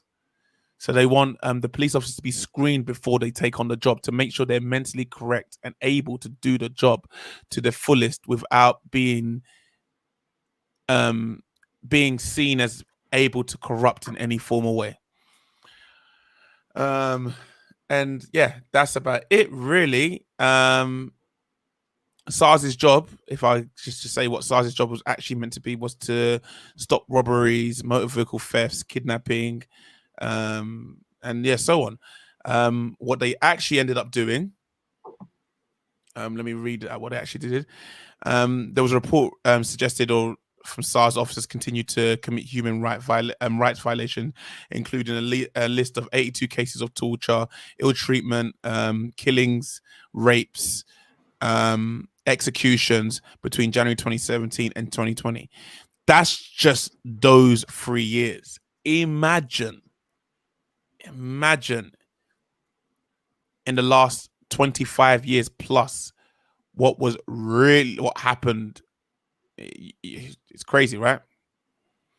So yeah, that's what's going on right now. So the people just want change, and they want the change now. They don't trust their government, and some of the officials have said they're not going to sign off on anything on the budget because they were meant to have a budget signed off on until this gets sorted out, which has put a lot of pressure on their president or prime minister, their leader. But he's also put out a statement literally before we went on air. I'm gonna get it. He put out a statement talking about fake news, stating that people need to be careful of the fake news that is being put out. I don't know if that helps I don't know if that helps anyone on information on what to kind of understand what's happening. Yeah, no, it goes to show how corrupt it is. I seen on Twitter yesterday the Nigerian army's Twitter handle. They more or less flagged up every single article that shed them in a negative light and just put the caption over it: fake news, fake news, fake news, over almost every single one. When we've all seen just how messed up it is. There's actual torture on the timeline. It's mad. When you post stuff on Instagram and it gets censored, so it says click if you actually want to. It gives the warning, bro. That's where. Someone said be careful, it might be fake news. No, it's not someone's post. Instagram comes up with it comes up with a banner underneath. If you type anything to do with COVID, if you type in or post anything to do with COVID, it comes up with the WHO. The WHO says fact checker or something. You click on it. Fact checker. There we go. That's what it says, and it will come up. Where it says this is fake news before you click onto it. You actually have to click onto it. It's like trust your sources. Make sure they're verified. Well, what happened is what Manly talks about COVID, the lockdown. This actually got triggered because SARS had stopped a young man, similar to the George Floyd situation. They stopped a young man out of his, I think, Lamborghini, took him outside, pretty much just wanted his Lamborghini, really, and they live executed him. But what they didn't know was someone was round the corner filming them do it. Mm. This went viral, went round, and everyone said, fudge this. And then, bam, they protested. And they stood up. They said, nah, we can't do this no more. We can't allow this to go on. SARS denied everything. They denied any connection with the killing and the murdering. And yeah. And this is I want everyone to know this happens all over the world. So the reason why this is very important, because it's a sign to say if they can stand up, we can all stand up. Currently, right now, it's not just Nigeria. I believe it's a whole heap of countries, especially in Africa. You've got Congo, you've got Cameroon. Yeah, that's it. Congo, they're stood There's a whole genocide going on down there. Yeah. And it's in it. Obviously, this is the most sickening thing to see, but it's also very important, and in a way, has brought good things because it's shined light on so many other issues in so many other countries which we just literally didn't know about, like until maybe the past week. Maybe that could be through lack of like even caring, but when so many people know about it and people think, what can I do from social media? But when you share, you're spreading awareness just so people know, and then it obviously goes to higher powers that be, this, that, and the other. But it's just, it's flagged up a number of crazy cases in so many other countries, which have been happening for longer than we've all been alive. Yeah, I'll read this article. And yeah, I'll read this article and I'll try and read this article. It's a lot to get through. So, NSARS, Nigerian President Muhammadu Buhari says world should know all facts after alleged protest deaths. Okay, I just want to debunk him there. I would listen to what he was saying, but I've seen for myself on Twitter, like yourself, Jack, and anyone just literally just Google, get some information. This shit is real. They got murdered. They got killed.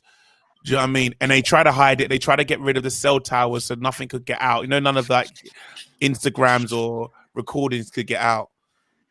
So he's chatting the most like, but he now says it has been disbanded. The controversial SARS Special Anti-Robbery Squad, which is known as SARS. But a lot of people are angry because they're saying, like I mentioned, they don't want just that. They want it. There's a lot of hashtag 5 out of 5. 5 out of 5. So you know the 5 things I mentioned. I think I mentioned 5, or maybe mentioned 4. I missed one out. You know, like dismantling police pay rise, compensation, and stuff like that. Cool. So Nigeria's president has called on the international community to know all the facts following the widespread condemnation of the alleged deaths of anti-police brutality protesters. Let me just remind you also, this is what's scary. It wasn't actually SARS that apparently killed those protesters. It was the military. The military barricaded them in. Just reiterating what Jack said, they barricaded them in, took away all cell cameras, all cell towers, came out and just started shooting. Some people went on their knees to say, went on their knees to turn around and say, like, yeah, I give up. I surrender. Like, I give up, I surrender. And they shot him directly in the heads. One of the guys talked about seeing that and running in fear. And like, he's saying like, people actually said, okay, cool, and just lay down on the floor, and they openly shot him. Then what they did, what people are talking about, mentioning, is then they killed the people, picked up their bodies, and took it away. So while some people were killing, they were taking the bodies away. It could be fake news, it couldn't be. We don't know. But one thing is that some of the footage you saw was boom, boom, boom, boom, shooting, pat, pat, pat, pat, pat, pat, while people are running and screaming. I don't know how much you can fake that.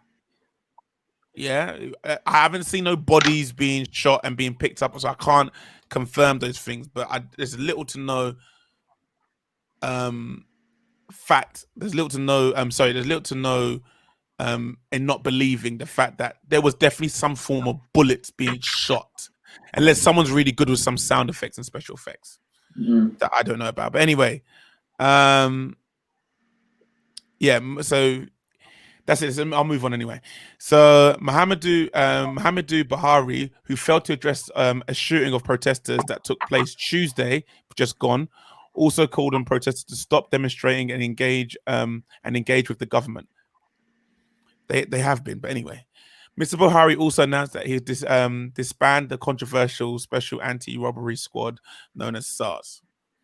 Earlier, National Security Advisor Babagana Mongunu told reporters that the president has directed all security agencies to operate within the confines of legality and not to do anything that will aggravate the situation. Mr. President is very concerned that about this development and does not want this a situation in which everything breaks down and results in anarchy, in a lawless and people taking the law into their own hands, taking it into their own hands. Mr. Magadu added. It comes after at least 12 people were killed when the government forced fires upon protesters during anti-police brutality demonstrations, according to the Amnesty International. Shots were fired at the protesters by the Leaky Toll Plaza, by the Leaky Toll Lekki. Is it Lekki or Leaky? Lekki Toll Plaza in Nigeria's commercial capital, Lagos. Lekki. Yeah. Toll Plaza in Nigeria's commercial capital of Lagos on Tuesday night, causing injuries and an unknown number of deaths. And people said that they saw like 50 or 60 different bodies, and now they're only mentioning 12. So clearly, someone was taken away. Bodies must have been taken away. I mean, we've seen the bodies, but what makes this like even crazier is that like they're constantly contradicting themselves. So the military is saying they're not involved, and then they've got people coming out doing press conferences saying that they were involved and that SARS were involved, and then they're not involved. It's just constant contradiction. Like no one's got a clear story to even try and cover it up. It's actually just it's just a shit show.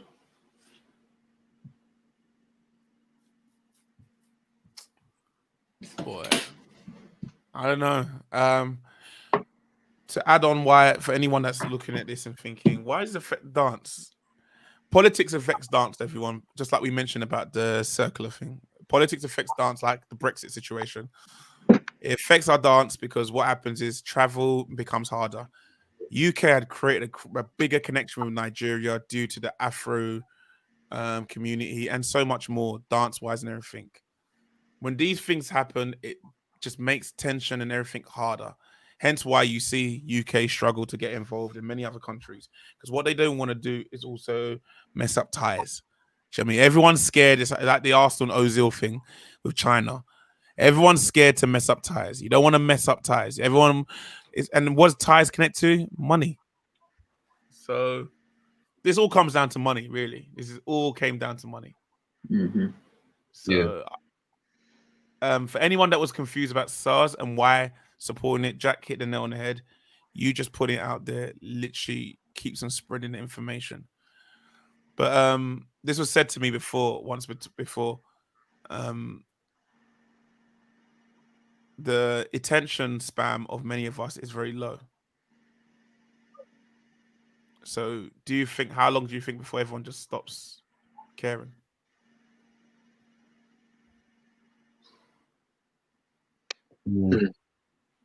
I don't know about until someone important dies.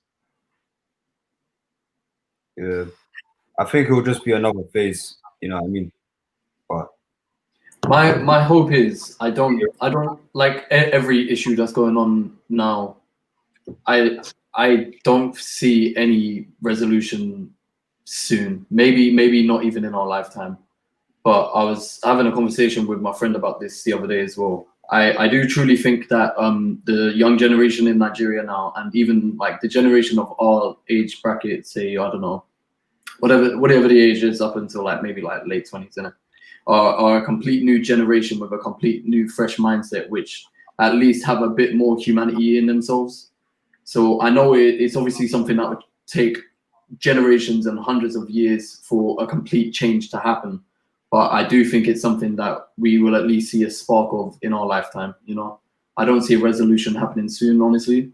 And I do think it could be another fad that would just like people would forget about it. But I do think that the generation that's experiencing this now is going to be in those powerful positions, making the difference to avoid this sort of like shit happening again, you know?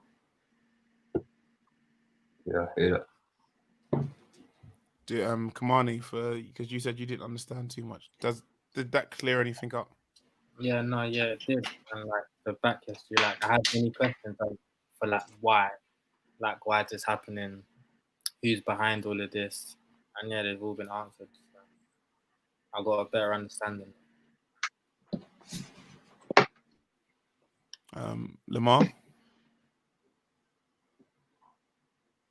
Yeah, I mean, basically what Kamani said. I mean, to a certain extent, I don't think I still understand like the main reason why But as far as everything that's going on, as far as like the whole movement that's going on, is I understand it now, so it's more clear.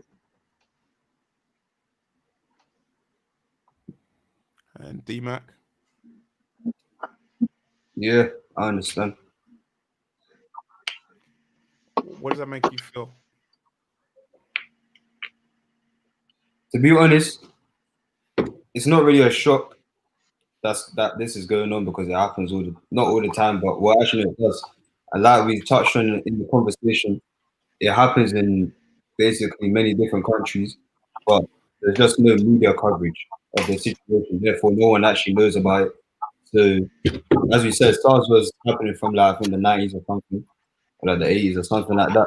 So the fact that only now it's being brought to light and only now we're actually trying to do something about it as a collective. But it goes to show how much the government can really hide from you, or how much people in power can really do to like only make you see the things that they want you to see. That makes sense. Yeah. Cool. Cobes? Just from even when Jack was just talking, like, well, from before everyone even started talking, from what Jack was saying, like, I didn't even know it was happening from 92. Like, we've only known about, or average known about like the past few days, even not week. I think I'm gonna look into it myself a bit more. I don't think I'm gonna find out because like they're not there. I want to know why. Like, what in the world happened during them times for them to go, yo, we're gonna create this force. I think it's sad that the more you do it, I think it's also sad that we're not all in our eyes. It's almost like we're not become immune to it, but it's kind of like obviously it's not supposed to happen, but I think for myself it's a bit like another thing. Do you know what I mean? It's not, oh my god. Obviously it's still oh my god, in case anyone's watching, but like it's kind of become not norm. I don't know what the word I'm looking for is. Like the shock value is gone. Yeah, like the shock value is like I even like, from watching the video I was like, wow, like I wasn't like, oh my god, I've never seen anything like that before, and I think that's sad to even just deep that it's actually happening. Like, Do you know what as well? Like, being very honest, I don't even think it's been like a couple of years. I think this year has given us so much madness that it's outrage. Is like obviously there's outrage, but then we're just like, hey, yeah, it's just peak. Yeah, we need to march, but it's not just like this was the drop like 2 years ago, bro. It'll be mad. Like there's some people that will probably still have nightmares over this stuff. Like there's some stuff I think I still can't watch, but there's certain stuff I'm just like, oh right, I've seen this I've seen this happen so many times already that, as Kobe said, like it's like we're starting to be immune to it. But I honestly feel like we have short-term memories, and I think that's just down to social media. Bro, honestly, I don't know how this will last for, but we're gonna like this is not gonna be the topic in maybe 2 weeks. It's not gonna be as big as it is this week in 2 weeks' time, or maybe even next week. Like we move so quick nowadays. We barely take the time to actually pause and be like, guys, no, we need to sort this out. Because you can clearly see that if we all stand up together, which happened during the pandemic with the Black Lives Matter movement, that if we actually all stand together, there'll be change. I mean, there hasn't been a massive amount of change, if we're being realistic, but this is always a start, and a start is better than nothing. Something is always better than nothing. But yeah, I feel like we have too much short-term memories. We always say, yeah, like, what about this and what about that? What about this and what about that? But like, we don't even deep that tomorrow, like, it's not even going to be at the forefront of our minds. I mean, that's just down to us having a normal life. But then us actually wanting to make a change, like seriously want to make a change, sometimes I feel like we could, not even feel like 100% we can actually do, and we should be doing more as the people, not as the government, but as the people. As I said, like we've shown ourselves that this year, as the people, there's so much people that are backing us and that are here to help us, and that we need to just push it even more. But as everyone's been saying, like with all of these things within all the African countries, within Africa itself as a continent, that there's so much corruptness just happening. And it's been going on for years. It's been going on for decades. They've been saying it. It even comes down to fair trade. Like fair trade, when you see, oh yeah, this fruit is done by fair trade, it's not really done by fair trade. Let's be real. Like Dave said in Black, like he just talked about most of the places some of the places in Africa are literally named after what they sell the most, like, and what they've been used for. Like the slave coast, like, that's something because of slavery. Like we got to think of this. But yeah, there's always a deeper meaning, and I think we can do much more than it is. Like we actually need to be unified together as a people, and people actually have to give a damn. Because I think that we tend to not care, but I don't think we meant to care. We don't care as much as we should do because it's not happening here. As we usually see that everyone usually awakens when it starts happening here. So, for instance, I don't want to use, but for instance, when it happened to Mark Duggan, that's when everyone was like, no, we're not having it. Like America happens all the time, so they're kind of used to it. But for us, it's just like it happens to us here, but it doesn't happen as regular as it does. So then it's this year, I think it was kind of like for me the first time that we've actually been like, no, we're putting our foot down now. And to be honest, all round on like every single board, like every topic, no matter what, we need to put our foot all the way down. And as I said, we're probably not going to see anything until probably maybe the next 100 years. But as I said, something is better than nothing. Thank you, bro. It's what you said is moving and it's sad. Do you know it was predicted? My WhatsApp was working. I don't know if it's working. I don't think it is. I'll actually give you the prediction. It was an actual prediction. I don't know how true this is. Yeah, it's not coming up. Yeah, because my phone died. Oh, it's there. Okay, maybe it worked. No, let me see if it works.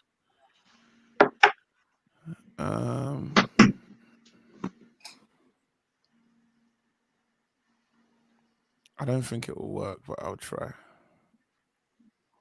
Prediction for what? That this was all going to happen. That all this madness was going to happen in 2020. The only thing is, I can't get, when I play it, audio doesn't play sometimes. So then I'm like, you can't even hear it.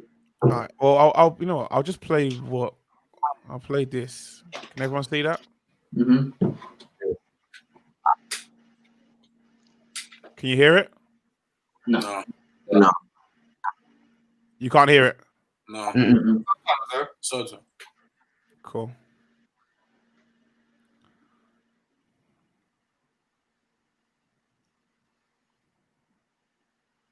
Is that it?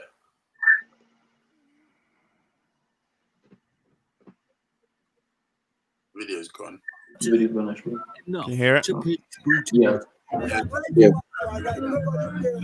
It's abuse of power. I was in my house sleeping around 2 a.m.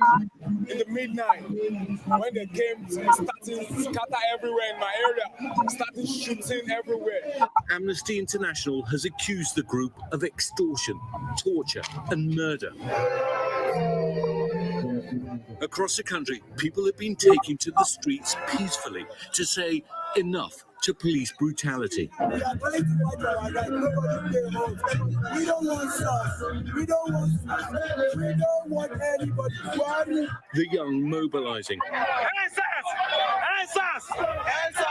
demanding reform and fair wages in a country that's rich in oil, but where half the population lives in poverty.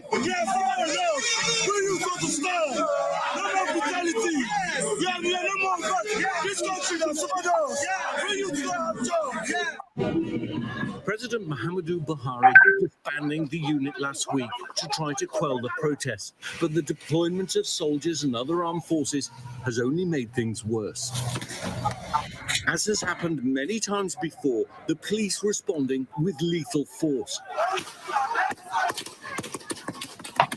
With some reports claiming at least a dozen may have been killed. As the ranks of the dead and wounded grows, the tragedy in Lekki has caught the attention of the world. Joe Biden calling for the Nigerian government to cease the violent crackdown on protesters and for the US to stand with Nigerians peacefully demonstrating for police reform. Nigerian celebrities Uzo Aduba and Yvonne Orji and entertainers Wizkid and Jidenna among the many calling for an end to the brutality. We need a complete dissolution of SARS in all of its forms. It'll take more than words to bring about meaningful change here, but rarely has the government faced so much pressure to bring the kind of reform Nigerians are dying for. Ian Pannell for ABC News Live. Hi, everyone. George Stephanopoulos here. Thanks for checking out the ABC.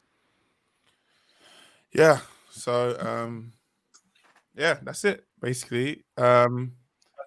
Beyonce's also, in the last 6 hours, has just been criticized by many Nigerians for not following the suit of Rihanna. But she was criticized already for the whole Black is King. What do you think of that topic in itself? Like celebrities with all these followings, because because for me this is complete bullshit. Like there'd be like we're being activists behind closed doors. It's like if you've got that many million followers, the activism should be on top of the promotion on your like pages and socials. Like that's what people are asking for. It's very different for your average Joe like us, who have like a few thousand followers on our Instagrams. And even then, we're like, but when you have millions of followers and they're active followers, it's not like our one where only 10% of our followers see it. You have active 1 million followers and you ain't do nothing, but you're quick to then turn around and do like what makes you no different to you turning around and saying, like, sorry for my quote for anyone who is Caucasian, but keep on using the term, the white man takes our stuff, the white man does this. But then you as an artist, an amazing artist, might I add, took the kind of African culture because you realize, oh, my heritage is from Ghana and Nigeria and all that stuff. You've bought places there, but when it comes to things getting a bit political, you don't want to get involved. But then we see things like what happens to Ozil. Ozil from Arsenal. He gets scrutinized for stepping up and using his platform. He gets dismantled and destroyed for turning around and saying, "Yo, what the Chinese companies are doing is wrong." Disney won't step up. They say they love children, but they're seeing children not have their fathers in the in Chinese provinces where they've been taking and creating Muslim camps. You've got people like Man City that have owners, the Arab owners who have slaves and mutinate people who are gay and stuff like that. But just because money's involved, no one wants to say nothing. And so I understand, because when Beyonce's biggest money is coming from going to doing tours in West Africa and South Africa and the Arab countries and that stuff, it's that other saying of you don't want to bite the hand that feeds you. So it's such a it's all right for, I guess it's all right for Rihanna because her main bread. Would Rihanna also speak up if the Caribbeans, which also has major amounts of corruption, would she be huge saying issue right now as well? Yeah, anyway. where a lot of her bread is coming from between Florida, America, and all that stuff, and the Caribbeans, as well as UK. Would she be then talking up then? Because I didn't hear her talking about Brexit. Do you get what I'm saying? Like when we were protesting then about all that stuff. So obviously this is bigger than that. People are getting shot and killed and murdered. But would she go against her Bayesian what do you call it? Country and government if it was the shoe was on the other foot? Because obviously Beyonce's biggest area is obviously Africa. Do you know what I mean? Other than the States. So there's always more to it. Do you know what I mean? Like Ozil, I say what I say, but he's the same guy that was rubbing shoulders with the Turkish president, who's known for quite a few bad things himself. Do you get what I'm saying? Yeah. It's a very touchy subject. I think we can end today by start by saying, like, I hope young people can look at this and find ways of not to be, and unless anyone disagrees, like, because I was saying Mali was asking like about positivity today, and I was like, we can try and find positivity by now using all this shit, sorry for my language, and watching it and saying, okay, if all the young people watch this and see what we don't want the world to be like, they can learn from it and not repeat that mistake when they become leaders. Do you know what I mean? When maybe we got an MP watching this, a future MP in the next 20 years, and they watch this and they go, you know what? I remember that time they were talking about voting for children to eat. And maybe their heads got so stuck up being an MP's ass, they forgot about the importance. But maybe they can look back at these things and say, actually, what's wrong with a child eating?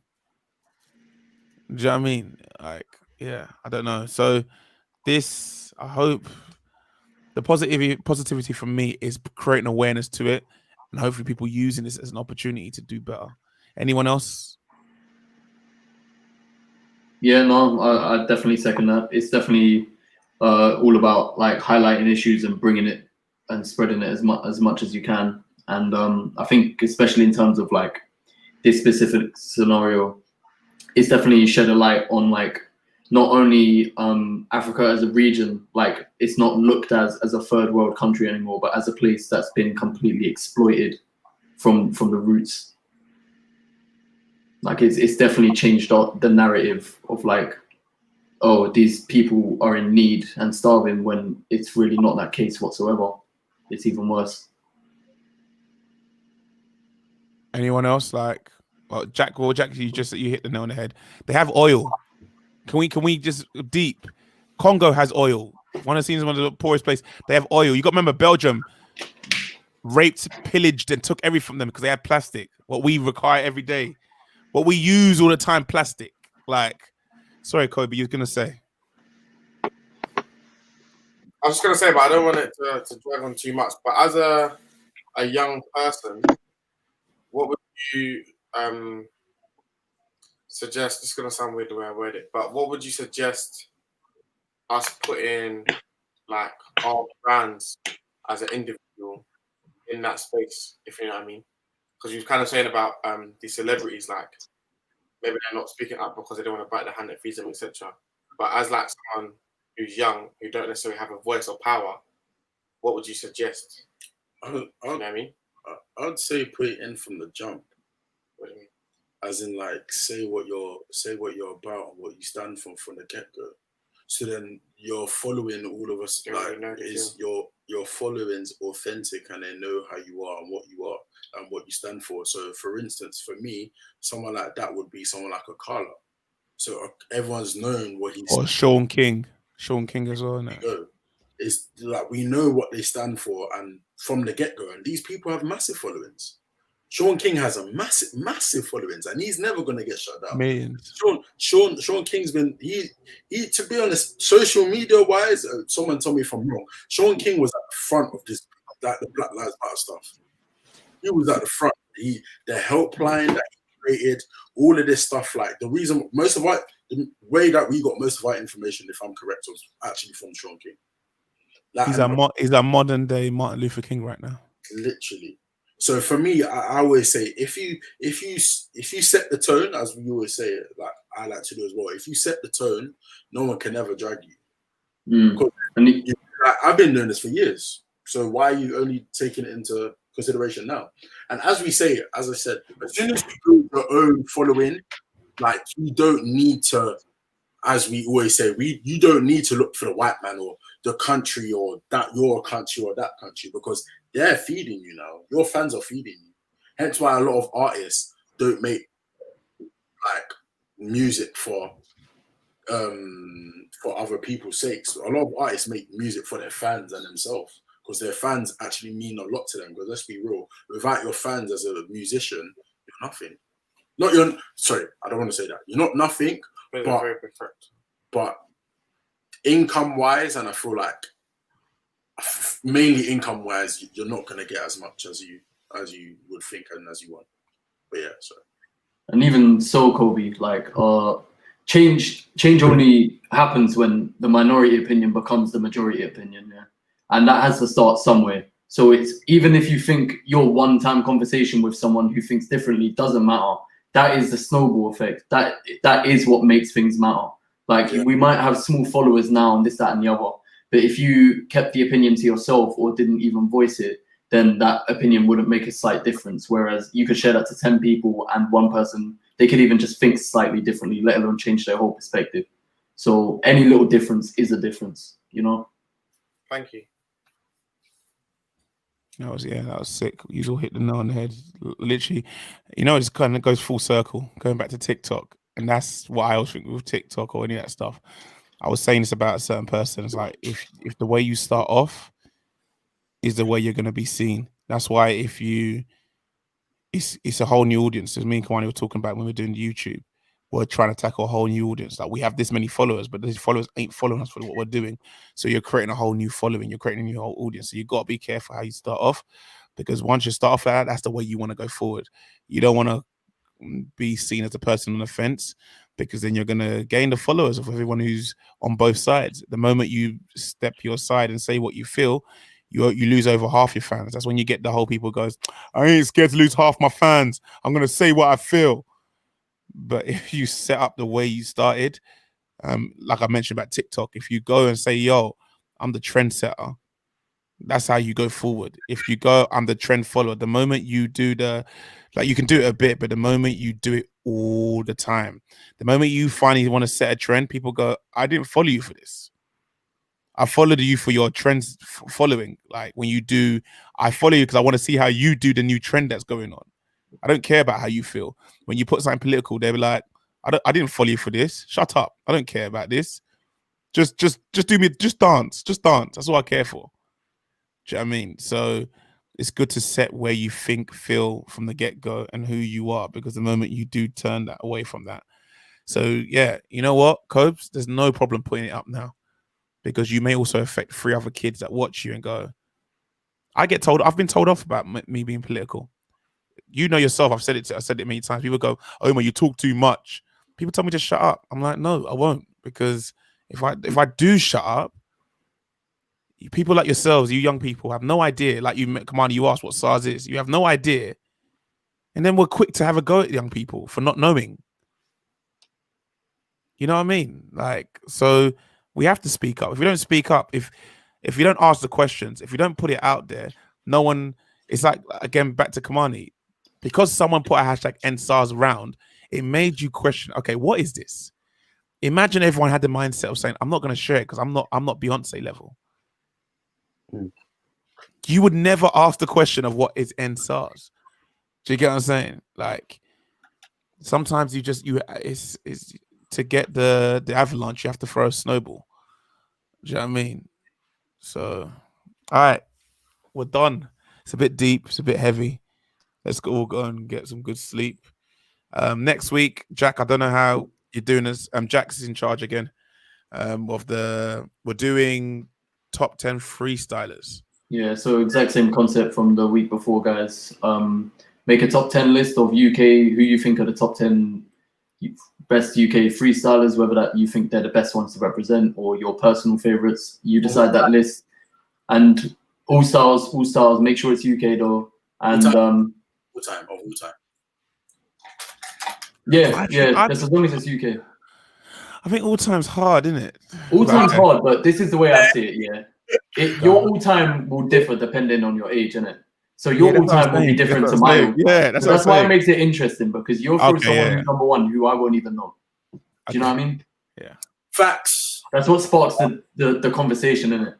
Okay, yeah, cool. Yeah, true. In my opinion. And send the list, yeah, ASAP, please. Don't send it the second before. It makes things difficult. I never sent my list the second before. I sent my list. That was me still. That was me still. That was me. All of us as well. I think Mali's the only good person. Mali's like, wait. Oh, and Kobe. Well done, guys. Jack even said to me, "You have time to change it." Yeah, you did have time, but then who was it? I think it was Lamar. He sent it to me when the podcast started.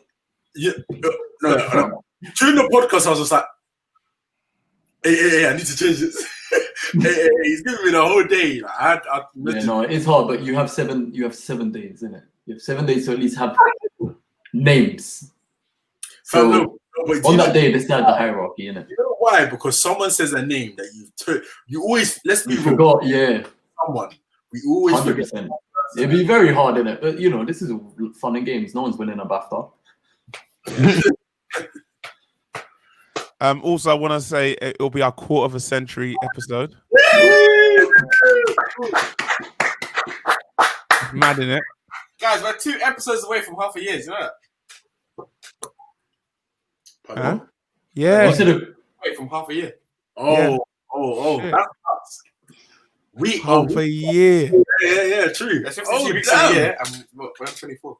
Oh, man. That's crazy. That is crazy. We deserve an award. Do you know what I mean?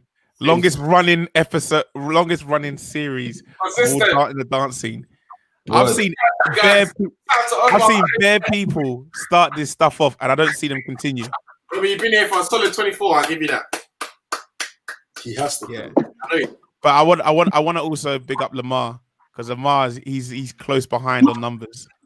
There's also big up that guy because you know what? Yeah. And then I want to big up OC, D-Mac, Kamani, and Jack. They're also close on numbers. Yeah, let's not lie. Kobe and Mali, you motherfucker. Omar in the beginning, this wouldn't be happening right now. So big up Omar. Big up Mali. Big up everyone. Big up Chris for letting you use the studio. Okay, you know what? Big up Chris Brady. Add him up, man. Big up Chris.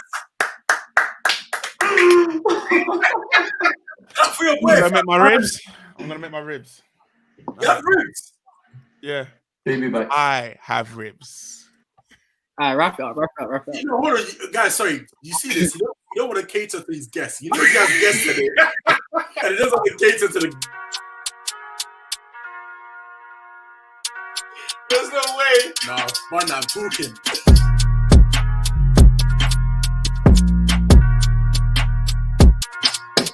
You got Kylie.